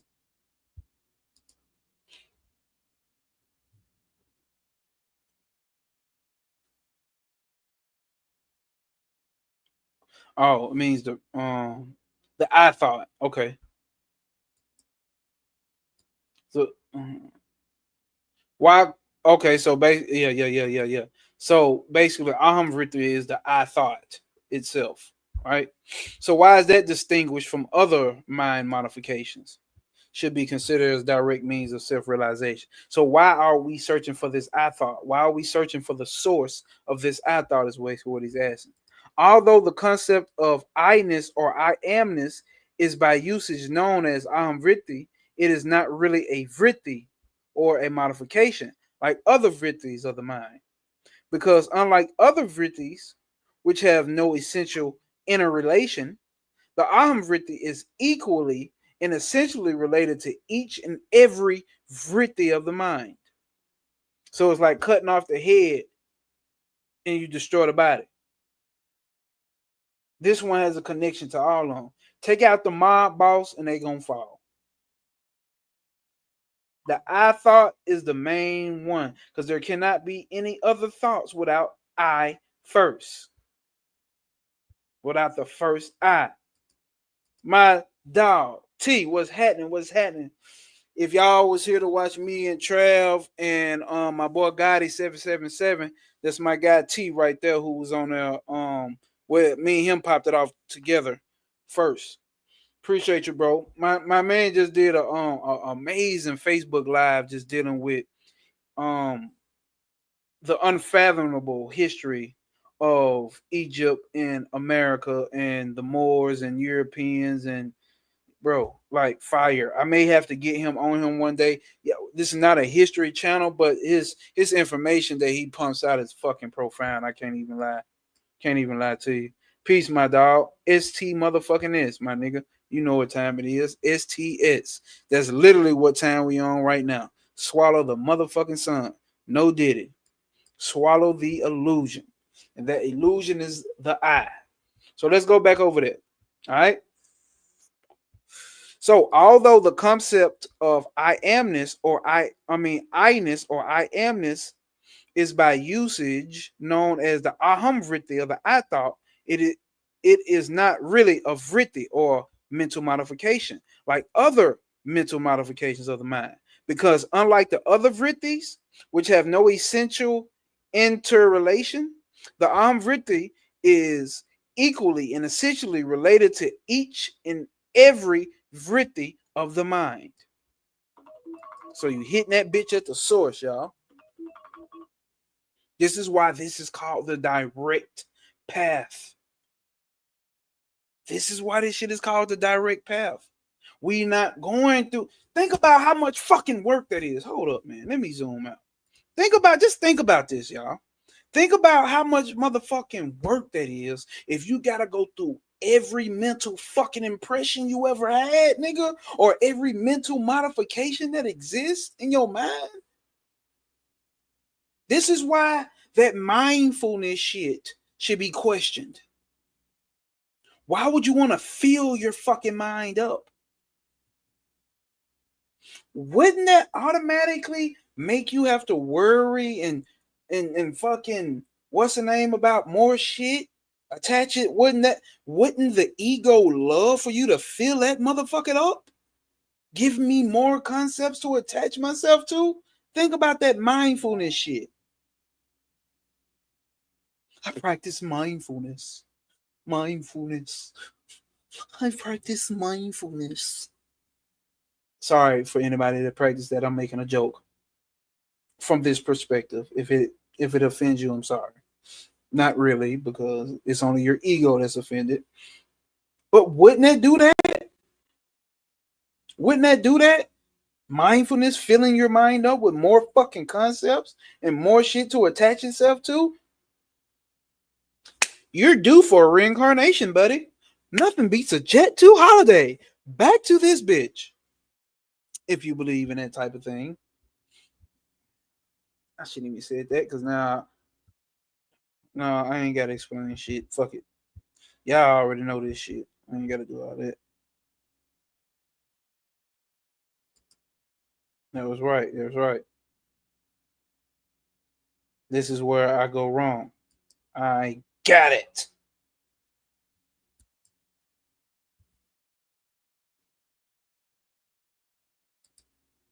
Oh shit. Oh shit. Oh shit. There we go. Questioner. Colin Puzzle P said it offended me. It offended me, and I like it. That's what we talking about, gang. Because that's what it's supposed to do. Without the aham vritti, there can be no other vritti. There can be no other mental modifications. But the aham vritti can subsist by itself without depending on any other vritti of the mind. So that I thought can exist without it can exist on its own without depending on any other modification of the mind. The aham vritti is therefore fundamentally different from other vrittis. So then, the search for the source of the aham vritti is not merely the search for the basis of one of the forms of the ego, but the very source itself from which the I amness, in other words, the quest for the realization of the source of the ego in the form of the I thought mental modification necessarily implies the transcendence of the ego in every one of its possible forms. So, by tracing back this I thought, you are just by doing that, you will cover all fucking bases of the ego. Don't that sound more simple? Not easy, but doesn't that sound like that's way more simpler?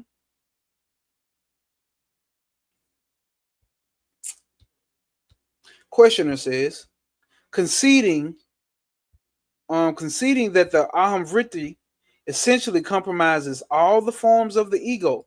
Why should that vritti alone be chosen as means of self inquiry? God damn it, these niggas be asking some questions, boy. Like this nigga just told you this, but okay, because it is the one irreducible datum of your experience, and because seeking its source is the only practicable course you can adopt to realize the self. The ego is said to have a causal body, the state of I during sleep. But how can you make it the subject of your investigation? When the ego adopts that form, you are immersed in the darkness of sleep. But it is not the ego in its subtle and causal form, but is not the ego in its subtle and causal forms too intangible to be tackled through the inquiry into the source of the aham victory conducted while the mind is awake?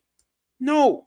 The inquiry into the source of the I thought mental modification touches the very existence of the ego.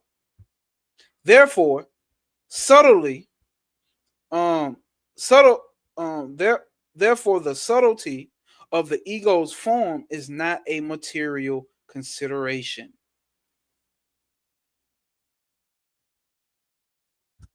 Yeah, and I forgot also, Mothra, you right, but I forgot also that they did say the way they constructed this, they actually constructed it from different conversations. So they probably took his answers to certain questions and then put them all together, but like, okay, well, he's answering this question, and here's another way that another questioner and asks the question. So let's put this there too, because you have different ways that people will ask the same question. But you're right though. You're right though. He seemed to be very patient with the inquirer or the student. I totally agree. Totally agree. Question. While the one aim is to realize the unconditioned, pure being of the self, which is no way independent on the ego, how can inquiry pertaining to the ego in one form of aham vritti be of any use? Let's read that again.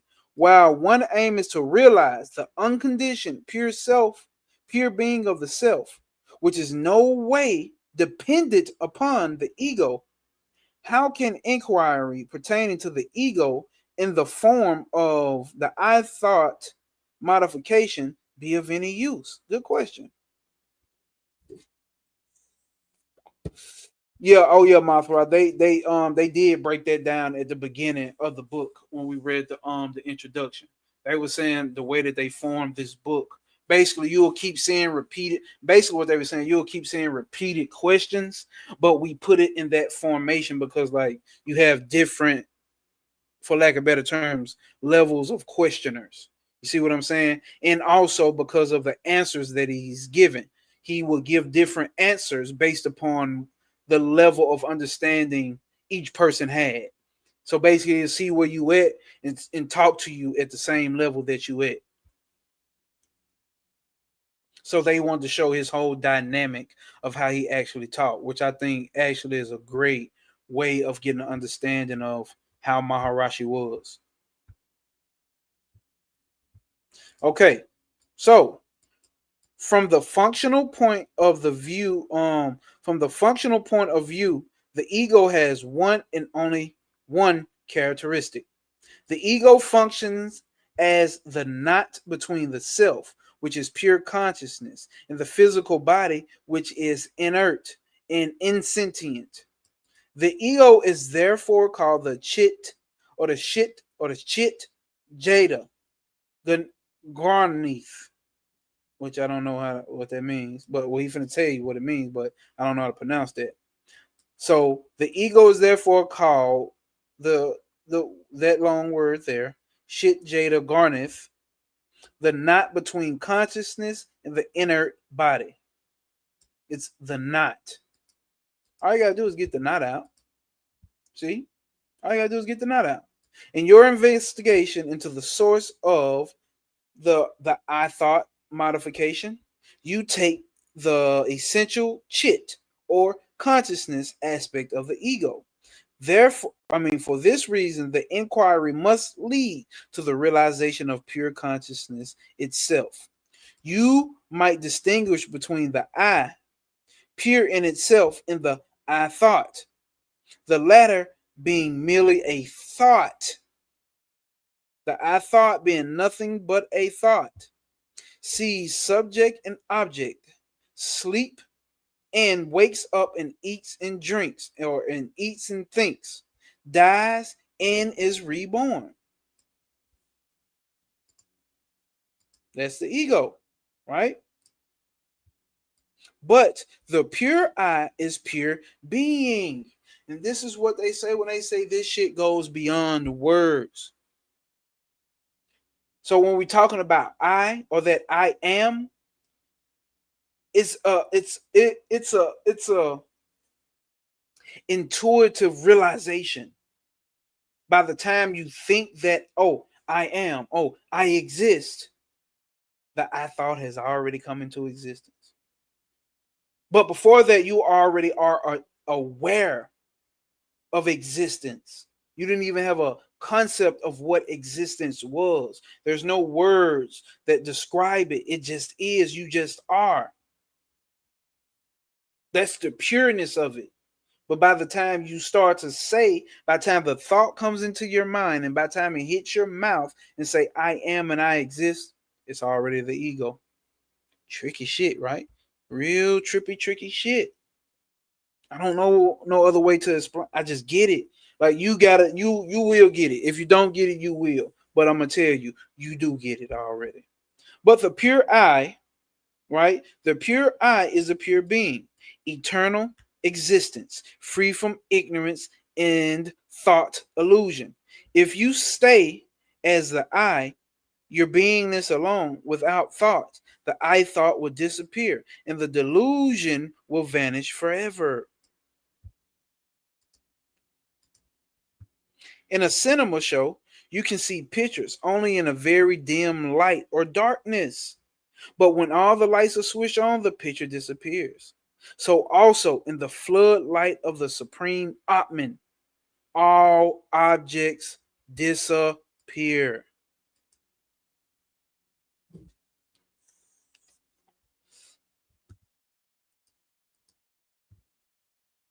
Now, facts, Cosmic Puzzle P. Cosmic Puzzle P says the way they formatted the questions really helped break down my doubtful ego. Facts. The questioner states that this is the transcendental state. Check this out. Check how he answered that. No, transcending what and by whom? You alone exist. See how the ego tries to come back out and give another concept? Peep that shit, bro. You got to be able to peep this shit within yourself. And that's what we mean by asking, who is this I? Sometimes the question you may be asking or may be pondering on doesn't even have the word I in it. Oh, that's that transitional state. Oh, I'm on a transcendental level. Oh, I'm on this level. Oh, I do this and I'm on a higher level. No, you not. There, what higher level? By whom is this higher level being traveled to? Or who is attaining this higher level? Only you alone exist. So back to what Cosmic Puzzle Piece just said. The way that this is formatted, the way the questions are formatted, it really helps break down the doubtful ego. Come on now. Question. It is said that the self is beyond the mind, and yet the realization is with the mind. Oh, this is the good one here. It is said that the self is beyond the mind, and yet the realization is with the mind. The mind cannot think it. It cannot be thought of by the mind, and the mind alone can realize it. End quotation. How are these contradictions to be reconciled? Atman is realized with mutra manas, with a dead mind. So the self or the Atman is realized with a dead mind. That is mind devoid of thoughts and turned inward. Then the mind sees its own source and becomes that self. It is not as the subject perceiving an object. It's not like that. The dead mind, the mind with no thoughts. When the room is dark, a lamp is necessary to illuminate it, to illumine, and eyes to cognize objects. But when the sun arises, there is no need of a lamp to see the object. The sun To see the sun, no lamp is necessary. It is enough that you turn your eyes towards the self luminous sun. Similarly, with the mind, to see objects, the reflected light of the mind is necessary. To see objects, the reflected mind, the to see objects, the reflected light of the mind is necessary. Let's say that again. To see objects, the reflected light of the mind is necessary. To see the heart, it is enough that the mind is turned inwards. The mind loses itself and heart shines forward. The essence of the mind is only awareness or consciousness. When the ego, however, dominates it, it functions as the reasoning, thinking, and sensing faculty. The cosmic mind, being not limited by the ego, has nothing separate from itself.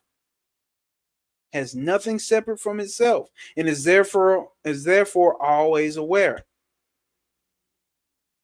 That is what the Bible means by I am that I am. What?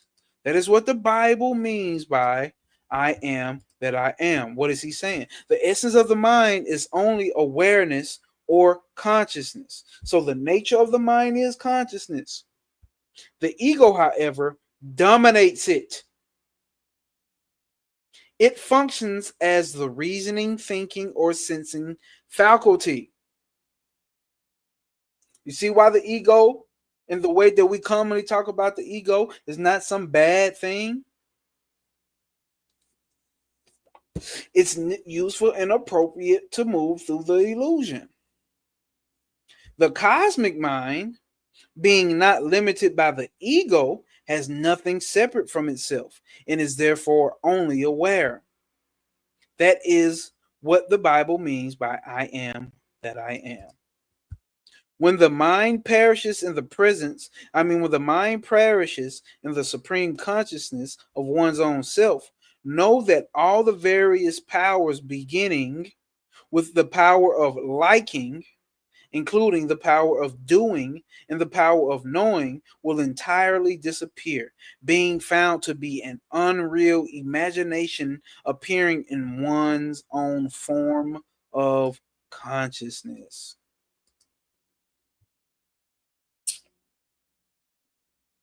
The impure mind, which functions as thinking and forgetting, alone is samsara. Do you hear me? What I've been saying, your mind is the illusion. Your mind is the trap. The impure mind, which functions as thinking and forgetting, alone is samsara, which is the cycle of birth and death. There's your karma. Your mind is fucking karma or reincarnation. Your mind. The real I, in which the activity of thinking and forgetting has perished, alone is pure liberation. It is devoid of pramada, the forgetfulness of the self, which is the cause of birth and death. That's the cause of reincarnation. And we got 2 pages left, y'all. A page and a half. How is the ego to be destroyed? Everybody, ego death, ego death, ego death, ego death, ego death, ego death, ego death. That's basically what he just asked. How is the ego to be destroyed? Check out how he all peep the way he answer his questions, y'all.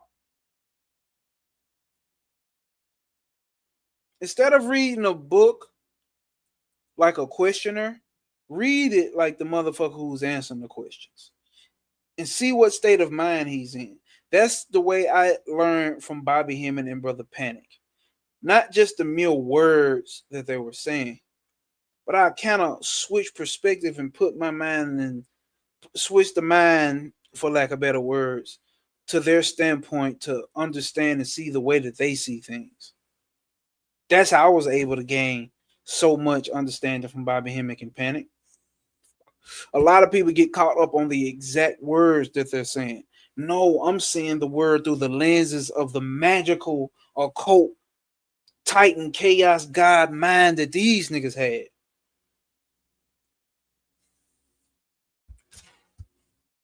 So first he says, after you ask him, how do you destroy the ego? He says, hold the ego first, then ask, how is it to be destroyed? Who asks this question? It is the ego who is even asking the question of how to destroy the ego and how to have an ego death, motherfucker. You can't sing, a motherfucking skip. What Brandon Mack say, motherfucker? You can't sing, a motherfucking skip. Ain't that a some of my bitch? 60-40. 60-40. Ain't that a some of my bitch? Y'all watching, hit that like button, man. You can't sing, a motherfucking skip. Ain't that a some of my bitch? The question is a sure way to cherish the ego and do not kill it.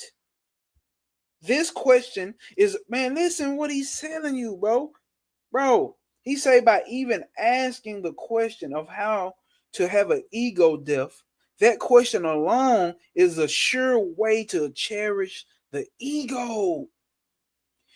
Are you seeing how tricky this fucking ego shit is?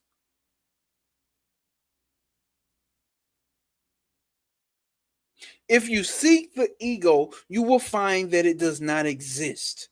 That is the way to destroy it. Let's highlight all of that, y'all. Fucking profound. Are y'all in the chat? Y'all there? Where y'all at? Y'all see how tricky this ego shit is? The ego gonna try to play with you and act like, like them motherfuckers who steal something from you and help you look for it. Yeah, that's the trick of the ego. Ego doing the same shit. Okay, this motherfucker wants to figure out how to get rid of me. Let's play this game. I'm gonna act like I'm gonna help him figure out how to get rid of me. That's what I'm gonna do.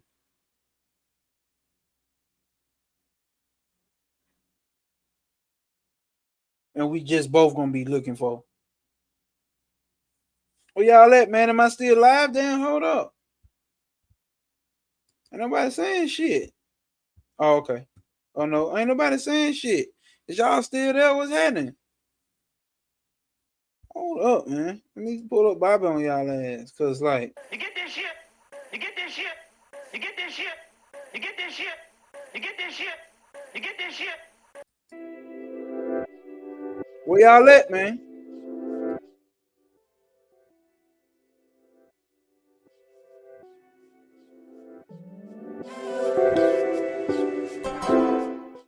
I don't see nothing in the chat. I ain't reading till I see somebody in the chat. Am I still live? Am I coming through? Okay, Don Tree say SOP. Okay. I know it's one of them statements that make you, you know what I'm saying, go into. I just wanted to make sure that my shit wasn't tripping. That's all. All right, let's continue, y'all. Just remember that statement, y'all. How tricky the fucking ego is, bro. I'm talking about it's very tricky. It will get all of us. How is realization made possible? There is an absolute self from which a spark proceeds as a form as from a fire. There is an absolute self from which a spark proceeds as from a fire. The spark is called ego. Uh-oh. This spark is called ego, y'all. Let's think about cosmic doctrine talking about the divine sparks. Maybe there's a connection. I mean, because he's only using a fucking metaphor, but probably not. Because the ego is the doer. Remember? Those divine sparks start doing.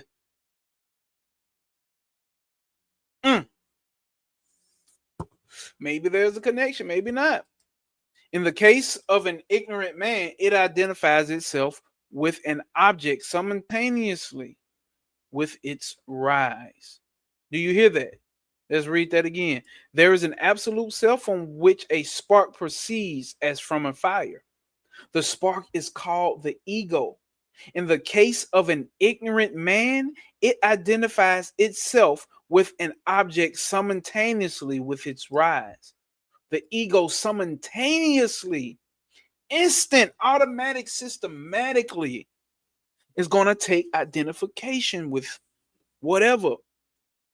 That's why Maharaj talks about and talks to the questionnaire with such fierce shit. He's less patient. They say he started off patient and that wore off the more and the longer he did it. 40 fucking years. Maharaj spoke because he would have to cut straight through your ego. He would have to cut straight through your ego. Because why? The ego is automatically, systematically, simultaneously with the rise of the ego is going to automatically start identifying with shit. It cannot remain independent of such association with objects. This association is ajnana or ignorance, and its destruction is the object of our efforts. If its objectifying tendency is killed, it remains pure, right? Right? And also merges into the source. Maybe it's a lag in my comments. If so, it's a big fucking laugh. I'm lag.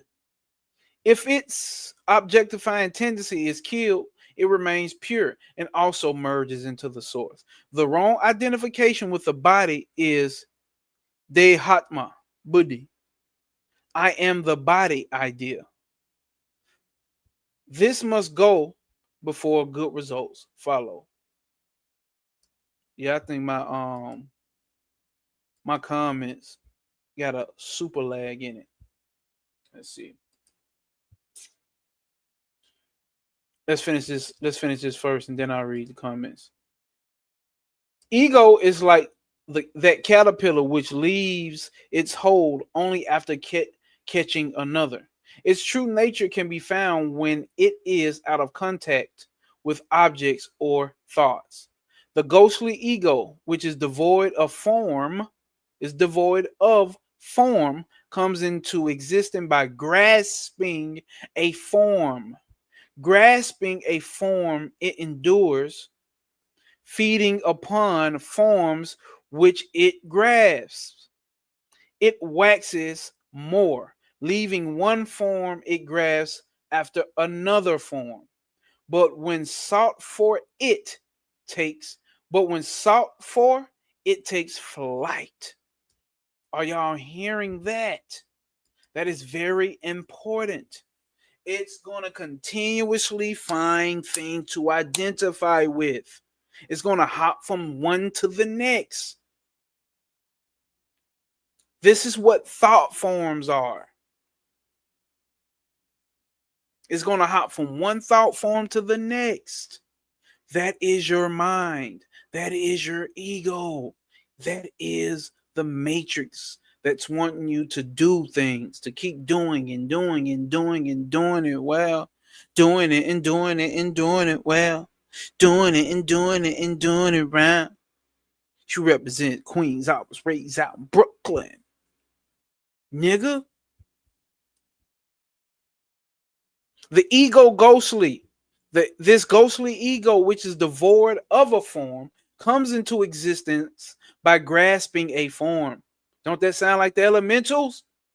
Grasping a form, it endures, feeding upon forms, which it grasps it, waxes it more, leaving one form, it grasps another form. But when sought for, it takes flight. Does that not sound like what we learned about elements and elementals and thought forms? That is what which is fucking-carnating. You, the self, don't reincarnate. It's these elements. It's these thought forms. It's the mind. It's the ego. It's running from you, gang. And it will attach itself to anything. It will attach itself to the fucking impression. Only if that first person, the ego, in the form I am the body, exists with the second, third persons, you, he, and they, etc., exist. If by one scrutinizing the truth of the first person is destroyed, the second and third person will cease to exist in one's own nature, which will then shine as one, will truly be the state of the self. Ooh-wee. The thought, I am this body of flesh and blood, is the one thread on which are strung the various other thoughts. So the fact that you believe you are the body, the rest of these other thoughts follow. Okay? The rest of these other thoughts follow suit. Therefore, if we turn inwards, inquiring, where is this I? All thoughts, including the I thought, will come to an end, and self-knowledge will then spontaneously shine forth. Mm-mm-mm. Mm-mm-mm. When I read, no, let's read the comments. The ego is the only thing that can ask a question. The ego pretends it's ignorant, pretends that there are separate things, and that it is separate from the truth. That's what we mean by all is an appearance. That's what we mean by the illusion. That right there, what Coop just said. That right there, what Coop just fucking said.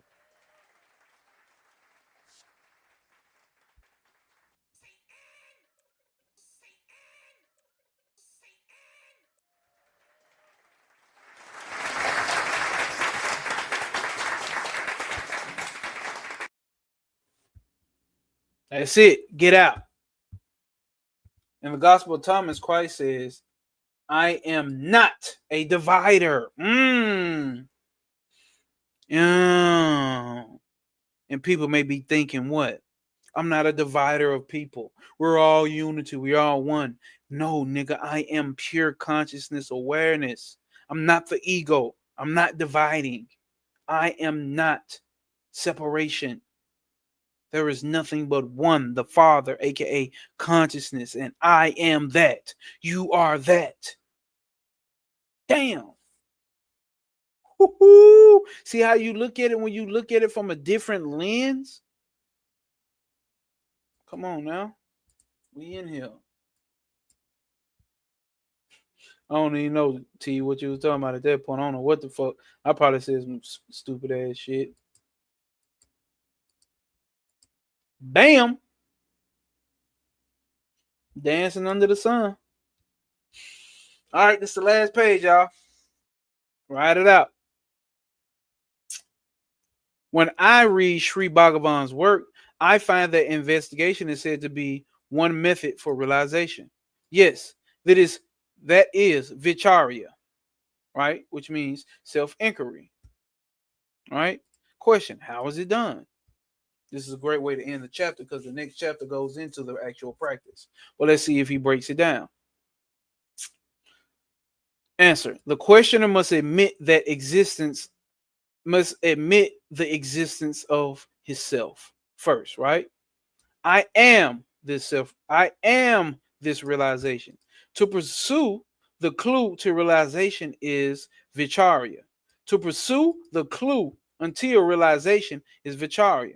Vicharya and realization are the same. What did he say vicharya was? Self-inquiry. So he's saying realization and self-inquiry are actually the same. Questioner says, it is elusive. What shall I meditate upon? Right? What sign should I meditate upon? What symbol should I meditate upon? Meditation requires an object to meditate upon, whereas there is only the subject without the object in vicharya, in inquiry, right? Meditation differs from vicharya in this way. Do y'all hear that? This is the difference between meditation. The only thing here he's recognizing is the subject. He's not even recognizing that there is an object. Because meditation requires an object to meditate upon. Whereas there is only the subject without the object in self-inquiry. Meditation differs from vicharya in this way. It's not dhyana, meditation. One of the is not dhyana or meditation what one of the efficient processes for self-realization. Dhyana is concentration on an object. We gotta highlight that. Dhyana is concentration on an object. It fulfills the purpose of keeping away diverse thoughts and fixing the mind on a single thought, which must also disappear before realization. Do you hear that? Isn't that what's talked about in Dharana Darshan as well? Like ultimately, you're gonna have to get to the point where you drop that one pointed focus. All of the yogas talk about that. Well, realization is nothing new to be acquired. It is already there, but obstructed by a screen of thoughts. So you're not gaining. This is what they mean by like you're not gaining self-realization. That's just a common term used to speak to those who have not yet realized the self or who has not had this strong conviction that they are the self. You're actually not acquiring self-realization. It's always there. You're not going to get more of the self. The self always is and always will be. Matter of fact, it's the only thing that it is. All right, peace out, peace out, peace. Cool. Make sure you come back and read this last page with us, bro. Catch the rerun.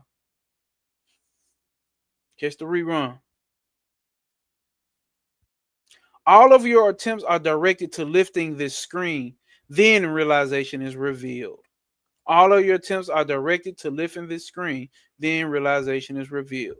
If seekers are advised to meditate Many may go away satisfied with the advice, but someone among them may turn round and ask, who am I to meditate on an object? Such one must be told to find the self. That is the finality. That is vicharya.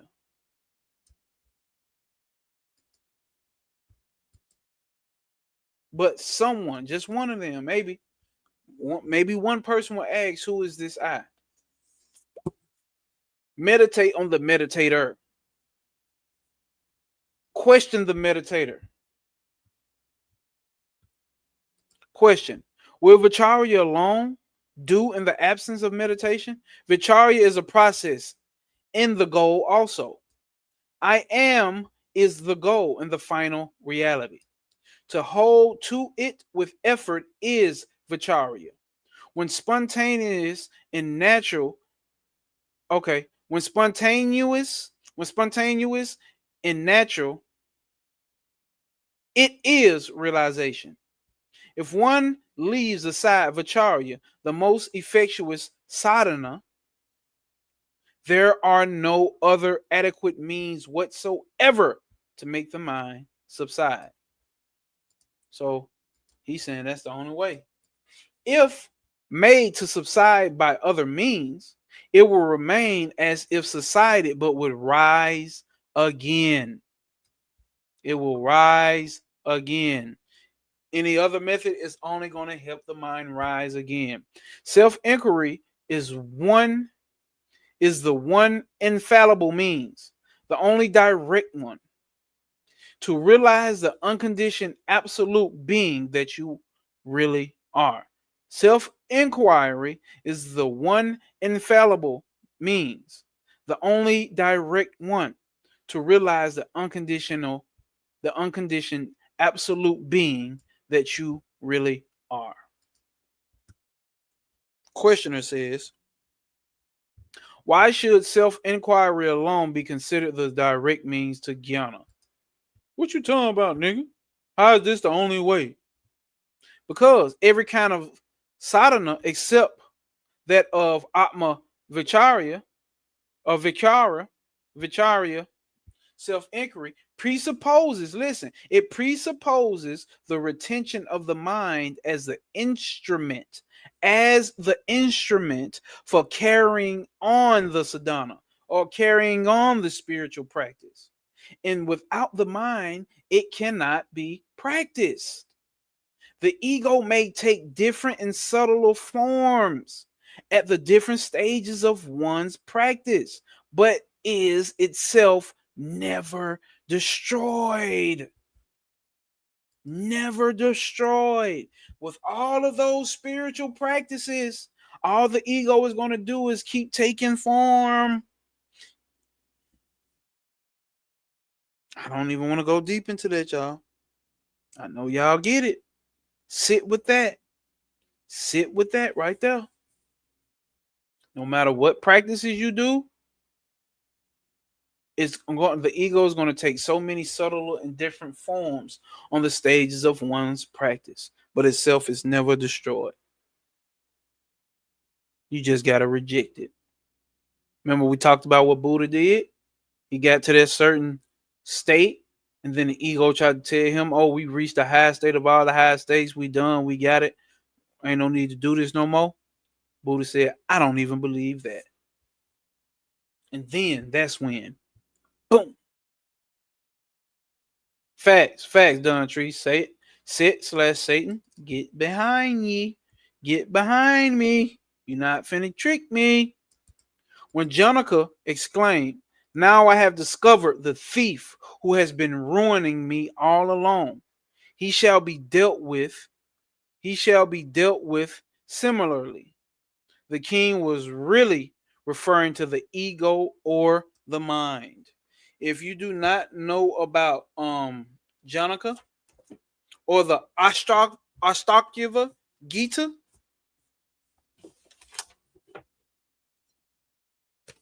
the Ashtakyava Gita, yeah, read that. I started off with this one. Read that. That shit is profound. Oh shit. If you can get your hands on it. Or it's another book called The Heart of Awareness. Same book, just written more in a poetic form. Let's go. Question. But if the thief the thief may well be apprehended by other sadhanas as well. The questioner said that. The attempt to destroy the ego or the mind through sadhanas or other than Atma Vicharya is just like the thief pretending to be the policeman to catch the thief. Wasn't I saying that shit earlier? Like a nigga who stole your shit and trying to help you look for your shit. That is himself. Right? So the attempt to destroy the ego or the mind through sadhanas or other than Atma Vicharya is just like the thief pretending to be the policeman to catch the thief that is himself. Atma Vicharya alone can reveal the truth that neither the ego nor the mind really exist and enable one to realize the pure undifferentiated being of the self or the absolute.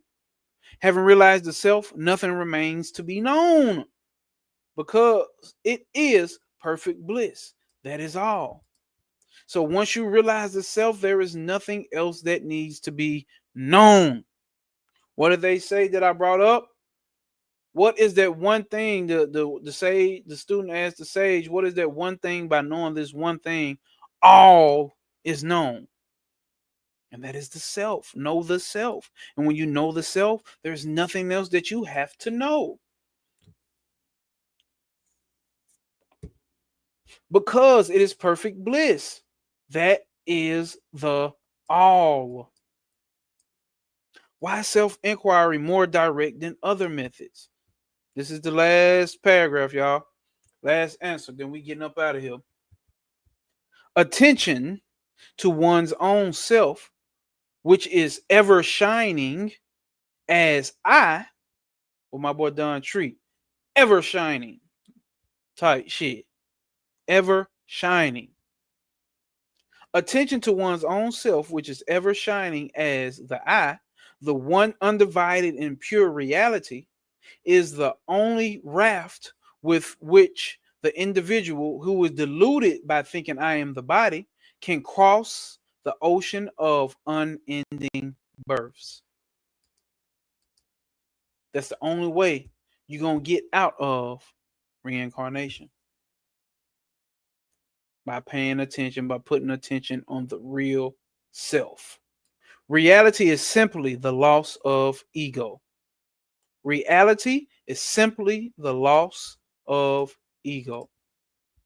Destroy the ego by seeking its identity.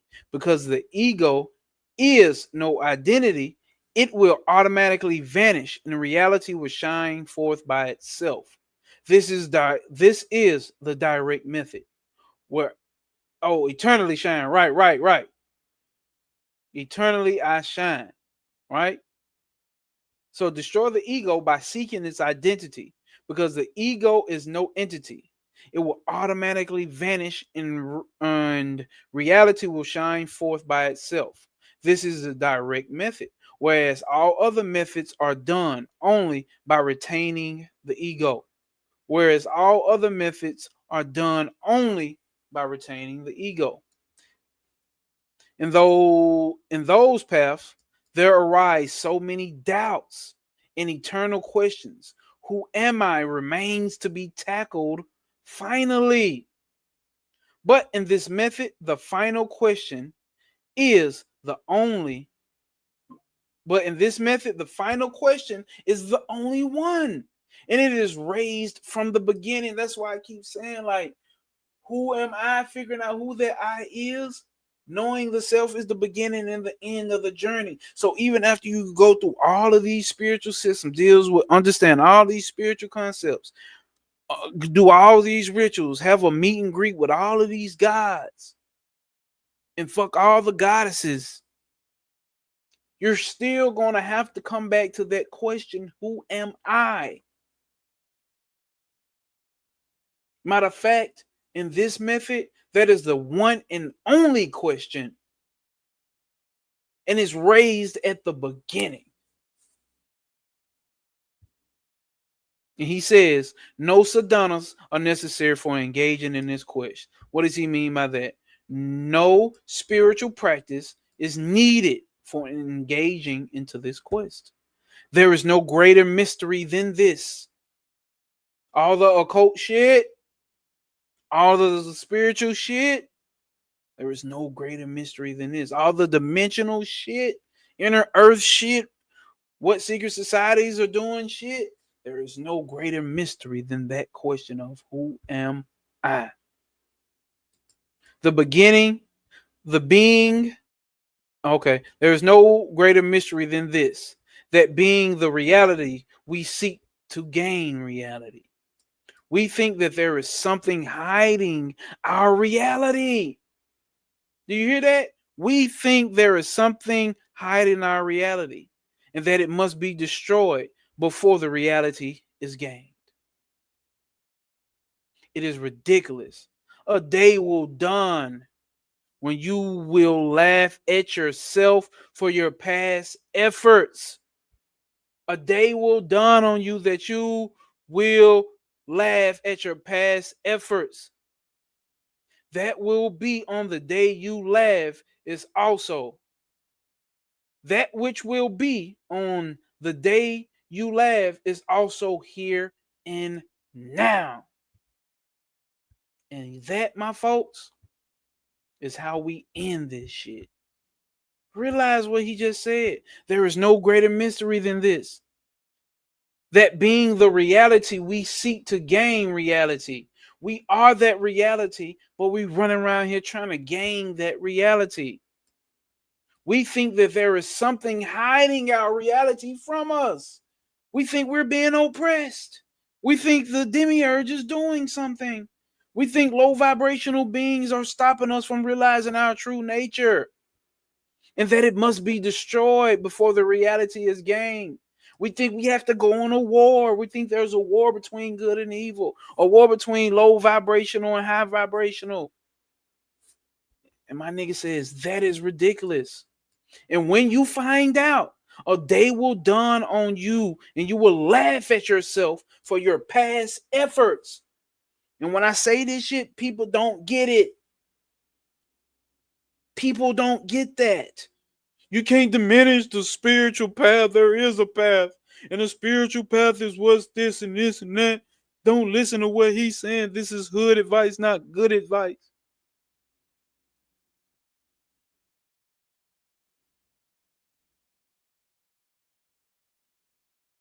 That which will be on the day you laugh is also here and now.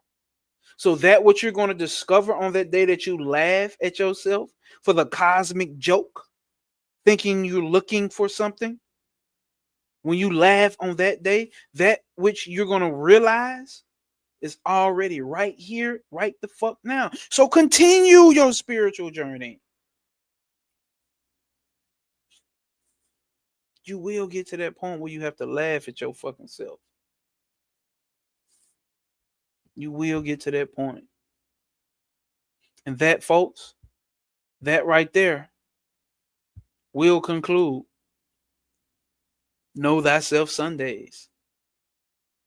Know Thyself Sundays. We have just concluded Know Thyself Sunday. God damn, that was a powerful read. If you just joined, I see some more people just joined. If you just joined, you have to rewind this shit back.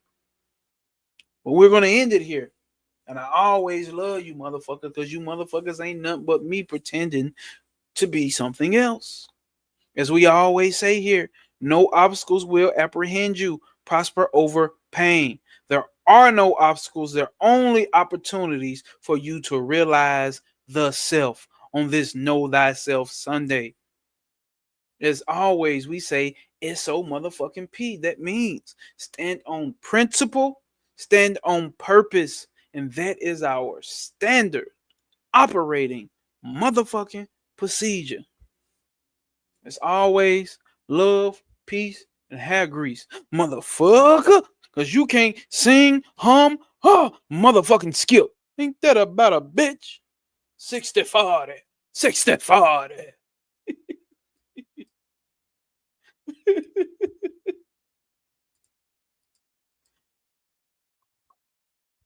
Peace. Get some, bitch.